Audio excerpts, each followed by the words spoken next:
50ஆம் வசனத்துல ஒரு சில வசனங்களை கூட வாசிக்கிறேன். 1 கொரிந்தியர் 15ஆம் அதிகாரம் வசனங்கள் 50 சகோதரரே, நான் சொல்லுகிறது என்னவெனில், மாம்சமும் இரத்தமும் தேவனுடைய ராஜ்யத்தை சுதந்திரிக்க மாட்டாது. அழிவுள்ளது அழியாமையை சுதந்திரிப்பது இல்லை. ஆமென்.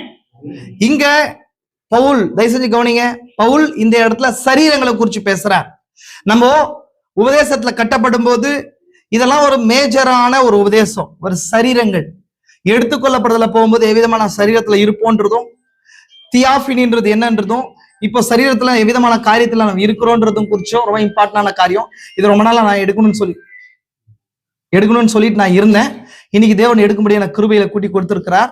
கவனிங்க, மாம்சமும் ரத்தமும் தேவனுடைய ராஜ்யத்துல பிரவேசிப்பது இல்லை. இயேசு கிறிஸ்து கிட்ட கேள்வி கேட்கப்பட்டுச்சு. அதை பவுல் எக்ஸ்பிளைன் பண்றார். இயேசு கிறிஸ்து கிட்ட கேட்கப்படும் போது, ஒரு மனிதன் ஒரு ஸ்திரீ ஒருத்தர் விவாகம் பண்ணி புத்திர சந்தானம் இல்லாம இழந்து போகும்போது, அவரோட சகோதரர்கள் லைனா விவாகம் பண்ணும்போது, மறுமையில இவள் யாருக்கு மனைவியா இருப்பாள்னு சொல்லி கேட்கப்படும் போது அவர் சொல்றார், தேவ தூதர்களை போல இருப்பாங்கன்னு சொல்லி. அப்படின்னு சொன்னா மறுமையை, அக்கறையை குறிச்சு இயேசு கிறிஸ்து சொல்றார். Beyond the curtain of time, காலத்திரைக்கு அப்புறம் எவ்விதமான உறவுகள் இருக்கும் மனிதர்களுக்குள்ள, எவ்விதமான சரீரம் இருக்கும் அப்படின்ற அந்த விஷயத்த குறிச்சு அவர் என்ன பண்றார், சொல்றார். இது எல்லாமே பாடி, சரீரத்தை குறிச்சு ரகசியத்துல இருக்குது. ஆமென். அப்ப இதுதான் பவுல் இந்த 1 கொரிந்தியர் 15ஆம் அதிகாரத்துல பேசுறார். புரிஞ்சுங்களா உங்களுக்கு? என்ன சொல்றாரு? மாம்சமும் இரத்தமும் தேவனுடைய ராஜ்யத்தை சுதந்திரிக்க மாட்டாது. கீழே பாருங்க, இதோ ஒரு ரகசியத்தை உங்களுக்கு அறிவிக்கிறேன். இதுதான் மிஸ்ட்ரி. 7 சீல்ஸ் தீர்க்கதரிசி சொல்றார். 7 முத்திரை திறக்கப்படும் போது வெளிப்பட்ட ரகசியத்துல ஒரு ரகசியம் தான் mystery of the body changing, மறுரூபப்படுத்தல் எவ்விதமா இருக்குன்றது. அது 7 சபை காலமா முழுமையா வெளிப்படுத்தப்படாம இருந்துச்சு. இல்ல புரிஞ்சுக்கலாம் உங்களுக்கு? உலகத்தோட வெளிப்படாம இருந்த ரகசியத்தை தேவன் இந்த நாள்ல எந்த விதமான பாடியில் நாம் இருக்க போறோம், அதை பெற்றுக்கொள்றதுக்கு எவ்விதமா இருக்கணும். இயேசு கிறிஸ்து மரித்து உயிர் தெழுந்து எந்த சரீரத்துல இருந்தார், அபிரகாம் இடத்துல எவ்விதமான சரீரத்துல அவர் வந்தார். இது எல்லா காரியங்களும் முத்திரையின் கீழாக சரீர ரகசியம், body, mystery of the body, glorified body, theophany, இந்த மாதிரி விஷயங்கள் ஒரே ஒரு சப்ஜெக்ட்ல உள்ளடக்குது. விசுவாசிக்கிறீங்களா? பாருங்க, இதோ ஒரு ரகசியத்தை உங்களுக்கு அறிவிக்கிறேன். நம்ம எல்லோரும் நித்திரை அடைவதில்லை. இங்க சொல்றது பிசிக்கல் டெத்தை குறிச்சு பேசுது. நித்திரையின் போது ஒரு கிறிஸ்துவனுக்கு மரணம்ன்றது வெறும் நித்திரையா இருக்குதுன்னு சொல்லி, அவன் இங்க மறிச்சு வேறொரு பரிணாமத்துல ஜீவிக்கிறான்னு சொல்லி தீர்க்கதரிசி சொல்றார். புரிஞ்சுக்கலாம் உங்களுக்கு? அப்ப நித்திரை அடைவதில்லை. ஆகிலும் கடைசி எக்காலம் தொனிக்கும் போது, ஒரு நிமிஷத்துல, ஒரு இமை பொழுதுல, கடைசி எக்காலம் சொன்ன உடனே டினாமினேஷன் அண்டர்ஸ்டாண்டிங்ல ஒரு ட்ரம்பெட் சவுண்ட் கிடையாது, ஒரு மெசேஜ். அது கடைசி எக்காலம்ன்றது என்ன இருக்குது? ஒரு மெசேஜ். கடைசி எக்காலம் 7 ட்ரம்பெட்ஸ் இருக்குது. அதாவது காஸ்பல் ட்ரம்பெட் 7 ட்ரம்பெட்ஸ் இருக்கு. நம்ம இப்ப எங்க இருக்கிறோம்? 7th ட்ரம்பெட், 7வது எக்காலத்தின் நாட்கள்ல இருக்கிறோம் இல்லைங்களா? 7th ஏஞ்சல் ட்ரம்பெட்ல இருக்கிறோம் நம்ம இல்லைங்களா? அவருடைய எக்காலத்தின் நாட்கள்ல. இப்ப பவுல் இந்த காலத்தை குறிச்சு பேசுறார். எந்த காலத்தை குறிச்சு பேசியிருக்கார்? கடைசி எக்காலம் தொனிக்கும் போது ஒரு நிமிஷத்துல, ஒரு இமை பொழுதுல நம்ம எல்லோரும் மறுரூபமாக்கப்படும். இதான் ட்விங்க்லிங் டைம், இமை பொழுதுல, ஃபிராக்ஷன் ஆஃப் செகண்ட். இந்த செய்தி நமக்குள்ள வரும்போது, கடைசியா பரிபூர்ணம் அடையும் போது இமை பொழுதுல மறுரூபம் நடக்கும். அந்த சரத்தை குறிச்சு பேசுறேன். புரிஞ்சுக்கலாம் உங்களுக்கு? அப்பொழுது மரித்தோர் அழிவில்லாதவர்களாய் எழுந்திருப்பார்கள், நாமும் மறுரூபமாக்கப்படுவோம். அழிவுள்ளதாகிய இது, எதை குறிச்சு சொல்றாரு? அழிவுள்ளதாகிய இது மண்ணான சரீரம். இதை குறிச்சு சொல்றார். அழியாமையையும், அந்த அழியாமையில நம்ம பெற்றுக்கொள்ள சரீரம் எது? தியாபினி. சாவுக்கு ஏதுவான இது, எது சாவுக்கு ஏதுவானது? சரீரம் கிடையாது. புரிஞ்சுக்கோங்க. ஆத்மா தானங்க. பாவம் செய்கிற ஆத்மா சாவு, சரீரம் அழிவுள்ளதாகும். சரீரத்துக்கு மரணம் கிடையாது, சரீரத்துக்கு அழிவு இருக்குது, ஆத்மாவுக்கு மரணம் இருக்கு. டிஃபரெண்டா புரிஞ்சுக்கோங்க. புரிஞ்சா உங்களுக்கு? சரீரம் அழிஞ்சு போங்க, ஆத்மா மரிக்கும். மரணம்ன்றது என்ன அர்த்தம்? நித்திய, இட்டர்னல் செப்பரேஷன் அர்த்தம். தீர்க்கதரிசி சொல்லியிருக்காரு இல்லையா? Death means eternal separation from God. தேவனிடத்துல இருந்து நித்தியமா பிரிக்கப்படுவது ஆத்மா பாவம் செய்யும் போது. ஆனா சரீரம்ன்றது அதுக்கு மரணம் கிடையாது, அது அழிவுக்குள்ளதாகும். ஏன்னா இது உருவாக்கப்பட்டது. விசுவாசிக்கிறீங்களா? பாருங்க என்ன சொல்லப்படுது. சாவுக்கு ஏதுவான இந்த ஆத்மா சாவாமையை தரித்து கொள்ள வேண்டும். அழிவுள்ளதாகிய இது அழியாமையும், சாவுக்கு எதுவாக இது சாவாமையும் தரித்து கொள்ளும் போது மரணம் ஜெயமாக விழுங்கப்பட்டது என்று எழுதியிருக்கிற வார்த்தை நிறைவேறும். நம்ம ஜெபிக்கலாமா? கண்களை மூடலாம். தேவன் இந்த நாள்ல நம்மளோட பேசும்படிக்கு தலைமையிட்டு தாழ்த்தலாம். குருவை நிறைந்த எங்கள் பரலோக பிதாவே, இந்த ஆசீர்வதிக்கப்பட்ட நல்ல நாளுக்காய் கூட நன்றி. இந்த நாள்ல மீன் வரிசையா பிள்ளைகள் எல்லோரையும் வார்த்தையின் கீழாய் உங்களுடைய மேஜை அருகே எங்களை கொண்டு வந்திருக்கிறீர். அதற்காக கூட நன்றி ராஜா. இதனால நீர் எங்களோடு கூட பேச போகிற காரியங்களுக்காய் நன்றி அப்பா. 7 முத்திரை திறக்கப்படும் போது, முத்திரைகள் திறந்த பின்பதாக இந்த ரகசியம், சரீரங்களை குறிச்ச ரகசியம், எங்க ஆத்மாவை குறிச்ச ரகசியம், அக்கறையில எவ்விதமான சரத்துல நாங்கள் இருப்போம் என்பதை குறிச்ச ரகசியம், எங்களுக்கு வைக்கப்பட்ட நம்பிக்கை எவ்விதமா இருக்கிறது என்பதை வெளிப்படுத்தியிருக்கிறீர். இதனால வெளிப்பாட்டின் ஜனங்களுக்கு மாத்திரமே வெளிப்படுத்தப்பட்டிருக்கிறது. அப்ப வெளிப்பாட்டை நேசிக்கிற நாங்கள் அதை பெற்றுக்கொண்டு அதுக்குள்ள விசுவாசத்தை நாங்கள் சுவைத்து வல்லமை பெற்றுக்கொண்டு ராஜா கிருபையை கூட்டி கொடுங்க. இந்த ஆத்மா, எங்களுடைய ஆத்மானது நித்தியமா இருக்கிறது, நித்தியத்தை நோக்கி நாங்கள் கடந்து செல்கிறவர்களா இருக்கிறோம். அதே போல இந்த மாம்சத்துக்குரிய சரீரம் அதுப்பா இந்த நேரத்துல சோதனைக்காக எங்களுக்கு கொடுக்கப்படுது. ஒரு நாள்ல எங்களுக்கான அந்த உண்மையான அந்த ஒரிஜினல் பாடியில, நித்திய சரீரத்துல நாங்கள் இருப்போம் ஐயா. அதற்காக கூட நன்றி. இந்த ரகசியத்தை வெளிப்பாட்டின் பிள்ளைகளாய் எங்களுக்கு திறந்திருக்கிற தயவுகளுக்காய் நன்றி. இந்த செய்தி கேட்கிற ஒவ்வொரு நபரையும் கத்தாவே இந்த விசுவாசத்துக்குள்ளாய் நடத்துங்க. எங்களுக்கு வைக்கப்பட்டிருக்கிற எல்லா விதமான சோதனைகளையும் பலவீனங்களையும் ஜெயிக்கிறதுக்கு எது வெளிப்பாட்டு இந்த செய்தி கொடுக்கட்டும். அப்ப இந்த வாழ்க்கையானது, இந்த சரீரமானது ஒரு டெம்போரியலா, அப்ப டெம்பரவரியான ஒரு கத்தாவே நாங்கள் வாழ்விடமா இருக்குது. நித்திய வாழ்விடம் எங்களுக்காய் அக்கறையில வைக்கப்பட்டிருக்கிறது. அப்பா அந்த டைமென்ஷன்ல இருக்குது. அதுக்கு போகிறதுக்காகவே இந்த செய்தியானது கொடுக்கப்பட்டிருக்கிறது. இந்த செய்தி கேட்கிற ஒவ்வொரு நபரும் அப்பேற்பட்ட விசுவாசத்துக்குள்ளாய், வெளிப்பாட்டுக்குள்ளாய் கடந்து வர கிருபையை கூட்டி கொடுங்க. இந்த செய்தி கேட்கிற ஒவ்வொரு நபரும் கத்தாவே இந்த செய்தியை கிரகிக்கட்டும். ஆத்மாக்களை நீர் கிரியை செய்வராக. பரிசுத்த ஆவியானவர் ஒருவரே வார்த்தையை வியாக்கியானப்படுத்துகிறவர். மனுஷங்கள் வியாக்கியானப்படுத்த முடியாது. தேவனே தன்னுடைய வார்த்தையின் வியாக்கியானி என்று சொல்லப்பட்டிருக்கிறது. நீர் மீண்டுமாய் மாம்சத்திலே தீர்க்கதரிசிக்குள்ள வெளிப்பட்டு 7 முத்திரையிலே வியாக்கியானப்படுத்தினீர். அதனுடைய செந்தையா இருக்குது. அது எங்களுக்குள்ள மறுபடுத்தலுக்கு எடுத்துக்கொள்ளப்படுது விசுவாசத்தை கொடுக்க வல்லதா இருக்குது. மீண்டுமாய் இது மனவாட்டிக்குள்ள மாம்சமா ஆகிறதா இருக்குது. அதற்காக கூட நன்றி. இந்த செய்தி கேட்கிற ஒவ்வொரு நபரையும் ஆசீர்வதிங்க. ஆரம்பம் முதல் முடிய வரைக்கும் ஒரு பிரசனம் இருக்கட்டும். மனுஷ ஞானங்கள், பலவீனங்கள், சோர்வுகள் எல்லாம் அழிச்சு போகட்டும். அப்ப டிவைன்லி அட்மாஸ்பியரிங் உண்டாகட்டும். 3ஆம் எழுப்பின் சூழ்நிலையானது எங்களுக்கு உண்டாகட்டும். பலப்படுத்துங்க, ஆசீர்வதிங்க. இயேசு கிறிஸ்துவின் பரிசுத்த நாமத்திலே ஆமென். அப்படியே உட்காரலாம்.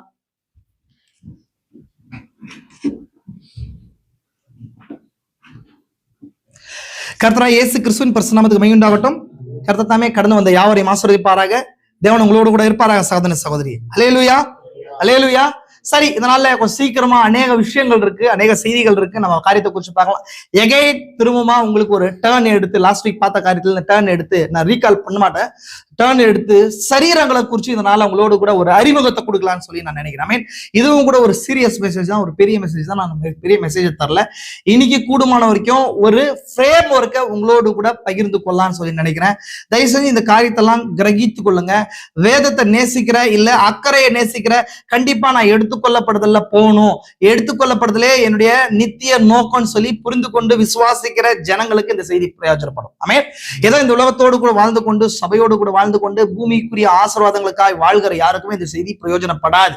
இல்லைங்களா? நீங்க குவைட் பண்ணிட்டு போயிட்டே இருக்கலாம். யாரெல்லாம் எடுத்துக்கொள்ளப்படுதல விசுவாசிச்சு இந்த வெளிப்பாடு என்னுடையது, எனக்கான பாகம்னு சொல்லி நீங்க இதை எடுத்துக்கொள்றீங்களோ அவங்களுக்காக பிரயோஜனப்படும். உங்களுடைய ஆத்மாக்களை திறந்து வைத்துக் கொண்டு பரிசுத்த ஆவியானவர் உங்களுக்குள்ள ஊற்றும்படிக்கு இந்த செய்தியை கேளுங்க. ஆமென். நல்லா கவனிங்க. நான் ஒரு ஃப்ரேம் ஒர்க் மட்டும் தான் தரப்போறேன். இந்த நாள்ல முழுசா டீட்டெயிலா பேசுறதுக்கான நேரம் கிடையாது. வருகிற நாட்கள்ல கர்த்தருக்கு சித்தமானால், நாடு காலங்கள் நீடிக்குமானால் இந்த காரியத்தை குறித்து பேசலாம். ஒருத்தரும் தீவிரமா காரியத்தை கவனிங்க. அநேக விஷயங்கள் இருக்குது. நான் கிளியரா ஃப்ரேம் ஒர்க் இந்த செய்தியை கொடுக்க போறேன். அப்படின்னா மிஸ்ட்ரி ஆஃப் த பாடிஸ், சரீரங்களை குறிச்சு ரகசியம் என்ன அப்படின்றது ஒரு introduction of the mystery of the bodies. அப்படின்னா அறிமுகம், ஒரு அறிமுகம். சரீர ரகசியங்களை குறிச்சு, மறுரூபமாக்கப்படுதல் ரகசியத்தை குறிச்சு, நாம இன்னைக்கு இருக்கிற சரீரத்தை குறிச்சு, என்ன விதமான சரீரத்துல இருப்போம், அக்கறையில இருக்கிற பரிசுத்தவான்கள், இன்னைக்கு 6 சபைக்கால பரிசுத்தவான்களா இருக்கட்டும், பழைய ஏற்பாட்டுல இருக்கிற பரிசுத்தவான்களா இருக்கட்டும், எவ்விதமான சரீரத்துல இருப்பாங்கன்றத குறிச்சும், அதே போல உயிர் தெழுந்த பின்பதாக கிறிஸ்து எவ்விதமான சரீரத்துல இருந்தாருன்றதை குறிச்சும், நம்ம எவ்விதமான சரீரத்துல இருப்போன்றதை குறிச்சும், அந்த சரீரம் பூமிக்குரிய இந்த இயல் உலகம், இந்த இயல் உலகம்ன்றது இந்த உலகம், இந்த இயல் உலகத்தோட தொடர்பு கொள்ளத்தக்கதான ரீதியில இருக்குதா? இதே போல பூமியில இருக்கிற உறவு முறைகளோடு கூட அந்த உலகத்துல இருக்கிற அந்த சரீரம் உறவு முறைகள் கொண்டதா? அதே போல பூமியில நம்ம உணவை என்ன பண்றோம், பசி, வேதனை இதெல்லாம் அனுபவிக்கிறோம், சாப்பிடுறோம். இதெல்லாம் அந்த அக்கறையில இருக்கிற சரீரத்துல இருக்குதா? இது எல்லா காரியத்தை குறிச்சு இதனால ஒரு ஃப்ரேம் ஒர்க் மட்டும் தான் நான் தரப்போறேன். தயவு செஞ்சு கூடுமான வரைக்கும் ஃபாஸ்டா வாங்க. வார்த்தையை நீங்க கவனிங்க சகோதரனே. புரிஞ்சுங்களா? உங்களுக்கு புரிஞ்சுக்கலாம்? சரி, நம்ம பார்க்கலாம். இன்னைக்கு நம்ம பார்க்கலாம். சரி, இந்த காரியத்தை குறிச்சு எங்களோட கூட நீங்க கவனிச்சு வாங்க. வாசிக்கிற பாருங்க. 1 கொரிந்தியர் 15ஆம் அதிகாரம் 35 வாசிக்கிறேன். ஒரு வேத பாடம் மாதிரியே போவோம், கொஞ்சம் டர்ன் எடுத்து பரிசுத்த ஆவியானவர் இதை எக்ஸ்பிளைன் பண்ணும்படிக்கு அவரே பேசும்படிக்காய் நம்ம அவரோட கூட எதிர்பார்க்கலாம். பாருங்க கவனிங்க. ஆகிலும் மரித்தோர் எப்படி எழுந்திருப்பார்கள், எப்படிப்பட்ட சரீரத்தோடு வருவார்கள் என்று ஒருவன் சொல்வானாகில், புத்தியினனே, நீ விதைக்கிற விதை செத்தால் ஒழிய உயிர்ப்பிக்க மாட்டாதே. நீ விதைக்கிற போது இனி உண்டாகும் மேனியை விதையாமல் கோதுமை அல்லது மற்றொரு தானியத்துடைய வெறும் விதையை விதைக்கிறாய். அதற்கு தேவன் தமது சித்தத்தின்படி மேனியை கொடுக்கிறார். விதை வகைகள் அது ஒவ்வொன்றுக்கும் அதற்கேற்ற மேனியை கொடுக்கிறார். எல்லா மாம்சமும் ஒரே விதமான மாம்சம் அல்ல. மனுஷருடைய மாம்சம் வேறு, மிருகங்களுடைய மாம்சம் வேறு, மச்சங்களுடைய மாம்சம் வேறு, பறவைகளுடைய மாம்சம் வேறு. வானத்துக்குரிய மேனிகளும் உண்டு, பூமிக்குரிய மேனிகளும் உண்டு. வானத்துக்குரிய மேனிகளுடைய மகிமையும் வேறு, பூமிக்குரிய மேனிகளுடைய மகிமையும் வேறு. சூரியனுடைய மகிமையும் வேறு, சந்திரனுடைய மகிமையும் வேறு, நட்சத்திரங்களுடைய மகிமையும் வேறு. மகிமையில நட்சத்திரத்துக்கு நட்சத்திரம் விசேஷித்து இருக்கிறது. சரி சகோதர சகோதரி, இதை குறிச்சு நீங்க எவ்வளோ விஸ்டம் அறிவை ஞானத்தை பெற்றிருக்கிறீங்கன்னு தெரியாது. ஒரு ஃப்ரேம் இருக்க தர புரிச்சுக்கலாம் உங்களுக்கு. சரி சகோதர சகோதரி, சரீரங்கள் அப்படின்னா என்ன? ஃபர்ஸ்ட் சரீரம் அப்படின்னா என்ன, அது எவ்விதமாய் இருக்குது? இந்த பூமியில அநேக விதமான சரீரங்கள் இருக்கு. சரீரம் உடனே நீங்க வெறும் மனுஷ சரீரத்தை மட்டும் புரிஞ்சுக்காதீங்க, நல்லா கவனிச்சுக்கோங்க. மிருக ஜீவன்களுக்கும் சரீரம் இருக்குது. அதே போல தாவரங்கள்லாம் என்னங்க, பிளான்ட்ஸ்க்கும் சரீரம் இருக்குது. அப்படின்னா புரிஞ்சுக்கோங்க, சரீரம்ன்றது ஒரு வாழ்விடமா இங்க சொல்லப்படுது. வாழ்விடம்னா புரிஞ்சுங்களா உங்களுக்கு?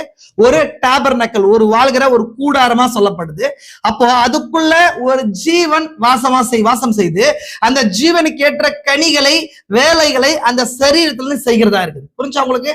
ஒரு சரீரம்ன்றது ஒரு கூடாரத்துக்கு அடையாளமா இருக்குது. புரிஞ்சுக்கலாம் உங்களுக்கு? அப்ப இந்த சரீரம் நான் கிடையாது, இந்த சரீரம் நீங்க கிடையாது, அந்த மரத்துக்கு கொடுக்கப்பட்ட சரீரம் அந்த மரம் கிடையாது. மரத்துக்குள்ள ஒரு ஜீவன் இருக்குது பாருங்க, அதுதான் விஷயம். புரிஞ்சுக்கலாம்? அதே போல ஒரு மிருகம்னா மிருகத்துல சரீரம் இருக்குது. அந்த மிருகம் அந்த மிருகம் அது கிடையாது, அந்த சரீரம் கிடையாது. அதுக்குள்ளே உள்ள இருக்கிற வசிக்கிற ஜீவன் மீன்ஸ் ஆவி, அந்த ஆவிக்கு இருக்கிற சுவாபம், இதுதான் வேறுபடுறதா இருக்குது. புரிஞ்சுக்கலாம்? ஆனா இங்க நமக்கு தனித்தனியா பாக்குறோம்னு சொன்னா, இந்த ஆத்மாக்களுக்கு இந்த ஆவிகளுக்கு கொடுக்கப்பட்ட தங்குறதுக்கு வாசமாறதுக்கு கொடுக்கப்பட்ட இந்த டாபர்நாக்களை குறிச்சு பேசுறோம். அந்த வாசமா இருக்கிற அந்த என்னவா இருக்குது, அந்த வீடை குறிச்சு பேசுறோம். அப்போ இங்க என்ன சொல்லப்படுது, இங்க மிருகங்களுக்கு, இப்படி நான் வாசிக்கிறேன், இப்படி படிக்கிறேன், மிருகங்களுக்கு இருக்கிற கூடாரங்கள் வேற, மனுஷர்களுக்கு இருக்கிற கூடாரங்கள் வேற, பறவைகளுக்கும் இருக்கிற கூடாரங்கள் வேற, செடி கொடிகளுக்கு இருக்கிற கூடாரங்கள் வேற, வானவர்களுக்கு அப்படின்னா அக்கறையில் இருக்கிற வானவர், செலஸ்டியல்ஸ், வானவர் செலஸ்டியல்ஸ் வானவர்னு சொல்லுவாங்க. அந்த வானவர்களுக்கு இருக்கிற கூடாரங்கள் வேற. அப்படின்னா கூடாரங்களும் அதுக்குரிய மகிமைகளும், புரிஞ்சுக்கலாம்? இங்க அதான் சொல்லப்படுது இல்லைங்களா? என்ன சொல்லப்படுது? சரீரங்களும் அதோடைய மகிமைகளும். அப்ப நட்சத்திரத்தை குறிச்சு சொல்லப்படுது, நட்சத்திரங்களும் அதுக்கேற்ற மகிமைகளும் சொல்லப்படுது. கவனிங்களா? அப்ப நட்சத்திரம் அப்படின்னு சொன்னா என்னன்னு உங்களுக்கு தெரியும். நட்சத்திரம் சொன்னா என்ன? ஸ்டார். இப்ப ஸ்டார் என்னன்னு சொன்னா அதுக்குள்ள என்ன, நியூக்ளியர் ஃபியூஷனோ நடக்கும். அப்படின்னா அணு இணைப்போ அணு பிளவோ நடக்கும். அணு இணைப்போ நடந்து அதுக்குள்ள பவரை ப்ரொடியூஸ் பண்ணும். ஒரு நட்சத்திரம் அப்படிதான் தேவன் உண்டாக்கி இருக்கிறார். புரிஞ்சுக்கலாம் உங்களுக்கு? 1-2 விஷயங்கள் நடக்கும். ஒண்ணு என்ன நடக்கும்? அணு இணைப்பு நடக்கலாம், இல்ல அணு பிளவு நடக்கலாம். ஆட்டோபாம்ல அணு பிளவு நடக்கிறதுனால தான் என்ன பண்ணுது, ஆட்டோபாம் அணு வெடிப்பின் மூலமா வருது இல்லைங்களா? பிக் பேங்க் எல்லாம் சொல்றாங்க இல்லையா? அப்படி நட்சத்திரத்துல அதுல பவர் ப்ரொடியூஸ் ஆகுது இல்லைங்களா? தெர்மல் பவர், வெப்ப சக்தி வெளியாகுது, ஒளி லைட் சோர்ஸ் வெளியாகுது. இந்த எல்லாம் உருவாகிறதுக்கு உள்ள இருக்கிற எலிமெண்ட்ஸ் காரணம். எலிமெண்ட்ஸ்னா தெரியும், தனிமங்கள் சொல்லுவாங்க. தனிமங்கள், அந்த தனிமங்கள் காரணமா இருக்குது. அந்த தனிமங்கள்ல இருக்கிற அணுக்கள் சேரும் போதோ பிளவும் போதோ அந்த நட்சத்திரத்துல அந்த அப்பேற்பட்ட சூழ்நிலைகள் தான் அந்த நட்சத்திரம் உண்டாக்கப்பட்டிருக்குது. அந்த அணு இணைப்புல பிளவிலோ உண்டாக்கப்பட்ட நட்சத்திரங்கள் அதுல வர்ற ப்ரொடியூஸ் பண்ற மகிமை ப்ரொடியூஸ் பண்ணது இல்லையா, வல்லமை ப்ரொடியூஸ் பண்ணது இல்லையா, அது எதனால மாறுபடுதுன்னு சொன்னா ஒரு நட்சத்திரத்துல இருக்கிற காம்போசிஷன் உள்ள இருக்கிற அந்த ஆட்டம்ஸ், அணுக்கள் இருக்கு இல்லைங்களா, அணுக்களோ எலிமெண்ட்ஸோ எது வேணா சொல்லலாம், அது எவ்விதமா சேர்க்கப்பட்டிருக்குது, அது எவ்விதமா இருக்குது அப்படின்றத பொறுத்துதான் அது தன்னுடைய வல்லமையை வெளிப்படுத்தும். புரிஞ்சுக்கலாம் உங்களுக்கு? இது வரைக்கும் பேசின விஷயம் புரிஞ்சுங்களா உங்களுக்கு? கிரிட்டிக்கலான விஷயம் சொல்றேன், ஒரு எக்ஸாம்பிளா பேசிட்டு இருக்கிற புரிஞ்சுக்கோங்க. அதே போல சரீரங்களுடைய அமைப்புகளுக்கும் சரீரம் பெற்றிருக்கிற எலிமெண்ட்ஸை பொறுத்து சரீரத்திலிருந்து வெளிப்படுற அந்த மகிமையும் வேறுபடும். புரிஞ்சுக்கலாம் உங்களுக்கு? இப்போ மனுஷனுடைய ஆத்மாவை கொண்டு போய் மிருகத்துடைய சரீரத்துல வைக்க முடியாது, அதுக்காக அது உண்டாக்கப்பட்டது. புரிஞ்சா உங்களுக்கு? திரும்ப சொல்றோம். அதே போல மிருகங்களுடைய ஆத்மாவை கொண்டு வந்து மனுஷனுக்குள்ள வைக்க முடியாது. வச்சான்னு சொன்னா அது என்ன பண்ணுது, இயற்கை ஒர்க் பண்ணாது. அதே போல செடி கொடிகள்ல இருக்கிற அந்த ஆவியை கொண்டு வந்து எதுக்குள்ள வைக்க முடியாது, மனுஷனுக்குள்ள வைக்க முடியாது. சரி, மிருகங்களுக்கு ஆத்மா இல்ல, மிருகங்களுக்குள்ள இருக்கிற ஆவியை கவனிங்க நல்லா. அப்போ இந்த மிருக ஜீவன்கள் அதே போல செடி கொடிகள், இந்த செடி கொடிகளுக்கெல்லாம் உயிர் இருக்குன்னு நம்புறீங்களா? இருக்கா இல்லைங்களா? அந்த உயிர் தான் வந்து என்ன பண்ணுன்னு சொன்னா அந்த உயிரை கண்டெயின் பண்ணக்கூடிய பாதுகாக்கக்கூடியதான் விதை. நான் சொல்லியிருக்கேன், seed means a container of the life. Seed means, சீட்னா என்னங்க, விதைனா என்னங்க, விதைன்னா உங்களுக்கு புரியுதா? விதை கண்டெய்னர், ஜீவனை கண்டெயின் பண்ணிட்டு இருக்குது, ஜீவன் அதுக்குள்ள இருக்குது இல்லையா? புரிஞ்சா உங்களுக்கு? அப்போ எப்போ நம்ம நிலத்துக்குள்ள போடுறோமோ அப்போ அந்த ஜீவனை அந்த விதை பிடிச்சிருக்குது, வெளியே விடுது. வெளியே விட்டு அந்த மேல இருக்கிற அந்த விதை தன்னை இழந்து அது மறிச்சு அதுக்குள்ள அந்த ஜீவனை ப்ரொடியூஸ் பண்றதுக்கு ஏதுவான தன்மைகள் அந்த ஜீவனுக்குள்ள அந்த விதைக்குள்ள இருக்கிறதுனால ஒரு புதிய சரீரத்தை அது கொண்டு வருது. புரிஞ்சுங்களா? இந்த விஷயங்கள்லாம் புரிஞ்சுதான் உங்களுக்கு நான் சொல்ல போற விஷயங்கள் புரியும். அநேக விஷயங்கள் பேச போறேன், கண்டிப்பா நீங்க வாட்ச் பண்ணிட்டு வாங்க. தயவு செஞ்சு புரியலன்னு சொன்னா திரும்ப கேளுங்க, ஏன்னா இது ஒரு ஸ்டெடியா இருக்குது. புரியல பிரதர் சொன்னா தனிமையா கண்டிப்பா என்ன பண்ணுங்க, கேட்கணும். நீங்க அப்படியே போயிடக்கூடாது. நீங்க திரும்ப யூடியூப்ல போய் கேட்டா கூட கேட்க புரியாது, இந்த செய்தியில அப்படி புரியாது. அதனாலதான் திரும்ப சொல்றேன், இங்கே திரும்ப என்ன பண்ணுங்க, ரிப்பீட் பண்ணி கொஸ்டின் பண்ணுங்க. எனக்கு புரிஞ்சுங்களா உங்களுக்கு? கவனிங்க. அப்ப அப்படி இருக்கும்போது தேவன் வெவ்வேறு விதமான சரீரங்களை இந்த பூமியில உண்டு பண்ணியிருக்கிறார். வெவ்வேறு விதமான சரீரம் நான் எப்படி எக்ஸாம்பிளா உங்களுக்கு சொன்னேன், ஒரு கூடாரத்துக்கு எக்ஸாம்பிளா சொன்னேன். கூடாரம் என்னங்க, டாபர்நாக்கல். அப்படின்னா ஒரு சரீரம் உடனே ரெண்டு விஷயங்கள் இங்க இம்பார்ட்டன்டா இருக்குது. ஒரு மனுஷனுக்கு மட்டும் 3 விஷயங்கள் இம்பார்ட்டன்டா இருக்குது. மிருக ஜீவன்களுக்கும் பறவைகளுக்கும் அதே போல பூமியில இருக்கிற எல்லா விதமான செடி கொடிகளுக்கும் 2 விஷயங்கள் இருக்கு. அதான் ஒண்ணு ஆவி, இன்னொன்னு சரீரம், அந்த டாபர்நாக்கல். அப்ப தேவன் ஒரு ஆவியை ரெடி பண்றார். அதே போல அந்த ஆவியை தங்கிறதுக்காக ஒரு டாபர்நாக்கலை ரெடி பண்றார். அதை நிலையா ஒரே இடத்துல இருந்து கனி கொடுக்கறதுக்காக தாவரங்களை ரெடி பண்றார். தாவரங்கள் என்னங்க, பிளான்ட்ஸ். கன்னடால என்ன தரதுன்னா சரி, செடி கொடிகள் இல்லைங்களா? அப்ப செடி கொடிகள் ரெடி பண்றார். அந்த ஆவி அதுக்குள்ள வச்சு அதுவும் ஜீவிக்குது. ஆனால் ஒரே இடத்துல என்ன பண்ணுது, ஒரே இடத்துல இருந்து கனி கொடுக்கிறதா இருக்குது. அது கனி கொடுத்து புது ஜீவன்களை உற்பத்தி பண்ணுது. அதோட விதைகளை போடுவோம், புது ஜீவன்களை உற்பத்தி பண்ணுது. அப்போ இந்த மாதிரி ஒரு சரீரத்தையும் ரெடி பண்றார். அதே போல அதுக்கேற்ற ஆவியை வைத்திருக்கிறார். இது ஒரு வகையான காரியங்கள் இருக்கு, புரிஞ்சுங்க உங்களுக்கு? அதே போல மீன்கள், பறவைகள், ஊர்வன இல்லைங்களா, உங்களுக்கு கிரீப்பிங் திங்ஸா ஊரும் பிராணிகள் இருக்குது. வெர்டிபிரேட் அணிகள், முதுகெலும்புள்ள அனிமல்ஸ், முதுகெலும்புள்ள பிராணிகள் இருக்கு, பறவைகள் இருக்கு. இது எல்லாத்துக்குமே மனுஷனை தாண்டி நான் சொல்றது 3 விஷயமா இதை பிரிச்சு சொல்றேன். ஒண்ணு, ஒரு காரியம் ஸ்டேபிளா இருக்கிற பறவை, செடி கொடிகள், ஃபங்கஸ், இது எல்லாமே ஒரு கூட்டத்துல பிரிக்கிறேன். 2வது கூட்டத்தை நான் சொல்றேன், பூமியில இருக்கிற பறவைகள், மிருக ஜீவன்கள், ஊரும் பிராணிகள், மூவபிளா ஒரு இடத்துல இன்னொரு இடத்துக்கு போற எல்லா உயிர் ஜீவனங்களையும் சொல்றேன். அதுல அமீபாவா சொல்லலாம். அமீபாக்கள் இருக்கு இல்லைங்களா? அமீபா என்னங்க, ஒரு செல் உயிரிகள். அதே போல ஜெம்ஸ்னா என்னங்க, அது நம்ம கண்கள் காணக்கூடிய கிருமிகள். இது எல்லாமே கூட அதுக்கு ஒரு சரீரம் இருக்குதா இல்லையா? அதுக்கு ஒரு சரீரம் இருக்குது. சரீரத்துக்குள்ள ஆவி இருக்குது. ஆவி இல்லாம அந்த சரீரம் இயங்காது. புரிஞ்சுக்கலாம்? இதெல்லாம் உங்களுக்கு பின்னாடி எக்ஸ்பிளைன் பண்றேன், நல்லா புரிஞ்சுங்க, கவனிச்சு புரிஞ்சுங்க. இது 2வது காரியம். 3வது காரியம் தான் மனுஷன். அப்ப படைப்புல உயர்ந்த படைப்பு யாருங்க? மனிதன். ஏன் மனிதன் உயர்ந்த படைப்பா இருக்கிறான்னு சொன்னா, தேவனுடைய சாயலா மனுஷன் சிருஷ்டிக்கப்பட்டான். தேவனுடைய சாயலா மனுஷன் சிருஷ்டிக்கப்பட்டான். மனுஷன் அப்படின்னு சொல்லும் போது அவன் 2 விஷயம் கிடையாது, மனுஷன் 3 விஷயங்கள் ஆக்கப்பட்டிருக்கான். நான் ஒரு நாள் அந்த மனுஷனை குறிச்சு பேசுறேன். ஆனா இன்னைக்கு பேசுறது சரீரங்களை குறிச்சு பேசுறதுனால இந்த விஷயத்தை எக்ஸ்பிளைன் பண்றேன். புரிஞ்சா உங்களுக்கு? புரிஞ்சா உங்களுக்கு? சின்ன ரீகால் பண்ணலாமா? ஏன்னா நான் ரீகால் பண்ணிட்டு தான் பேசணும் இந்த விஷயங்கள்லாம். என்ன சொன்னேன்? சரீரம்னு சொன்னா எதுக்கு அடையாளமா சொன்னேன்? என்னங்க சொல்லுங்களேன், தயவுசெய்து சொல்லுங்களேன். கூடாரம். ஒரு கூடாரம் அப்படின்னா ஒரு ஜீவன் தங்கி வாசமா இருக்கிறதுக்கான கூடாரம். புரிஞ்சுக்கலாம் உங்களுக்கு? அது எவ்வளவு பார்ட்டா பிரிச்சு சொல்லியிருக்கேன் நான் உங்களுக்கு? இப்போ 3 பார்ட்டா, இந்த பூமியின்படி 3 பார்ட்டா சொல்லிருக்கேன். ஒண்ணு என்னன்னு சொன்னா அன்ஷேக்கர், மூவ் ஆகாத ஒரு ஜீவன்கள், மரங்கள், செடி கொடிகள், இதெல்லாம் மூவ் ஆகாதது. 2வது மூவ் ஆகுறது மிருக ஜீவன், பறவைகள், ஜெம்ஸ், ஒரு செல் அமீபாவில இருந்து தொடங்கி பறவைகள் இருந்து மனுஷ வரைக்கும், சர்ப்பம் வரைக்குமே மூவ் ஆகுற எல்லா விதமான காரியங்களுக்கும் சரீரங்கள் இருக்கு. அதே போல மனுஷனுக்கு வரும்போது அது சரியா சரீரங்கள் இருக்கு. மனுஷனுக்கும் மத்த எல்லா இருக்கிற கிரியேச்சர்ஸுக்கும் இருக்கிற வேறுபாடு என்ன அப்படின்னு சொன்னா, இவைகளுக்கு ஆவியும் சரீரமும் இருக்குது. மனுஷனுக்கு ஆத்மான்ற மூணாவது விஷயம் இருக்கு. மனுஷனுக்கு ஆத்மா இருக்குது. விசுவாசிக்கிறீங்களா?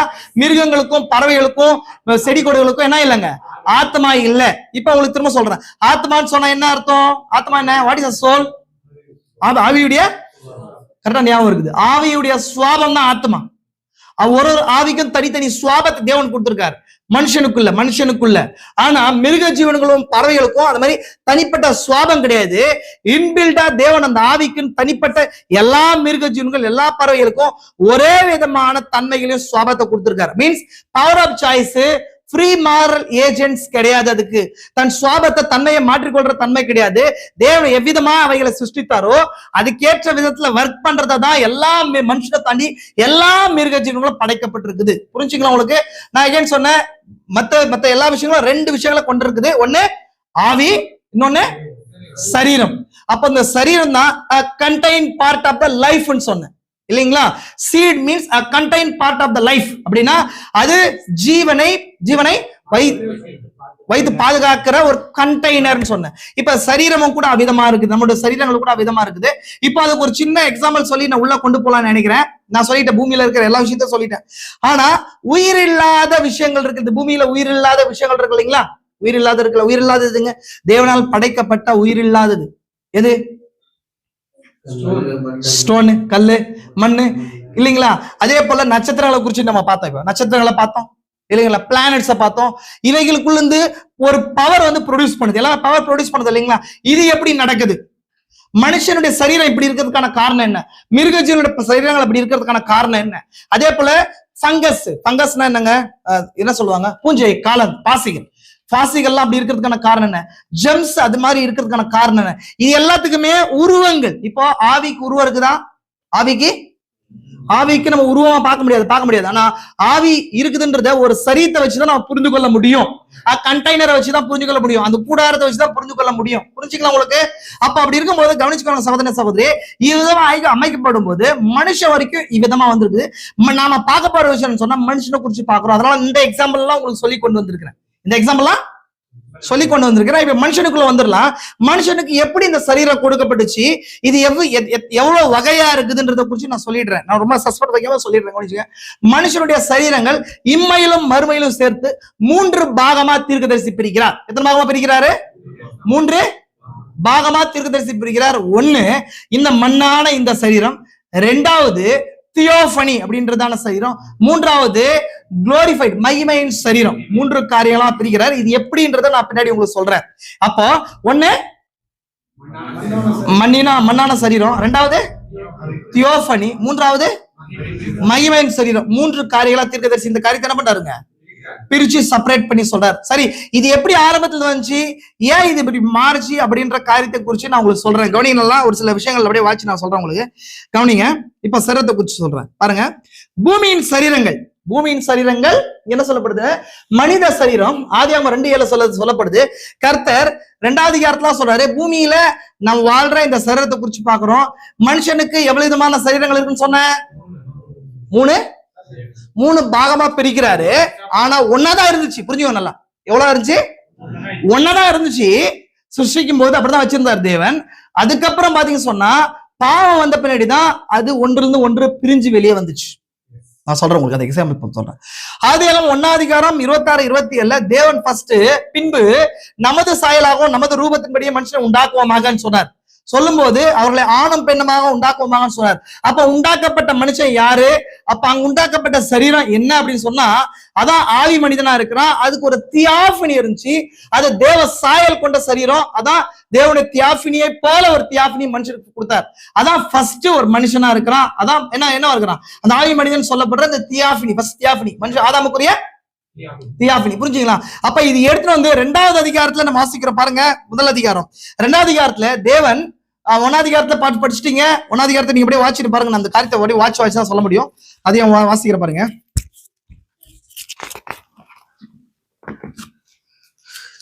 என்கேஜா இருக்கிறீங்களா? கவனிங்க, வாசிக்கிற பாருங்க.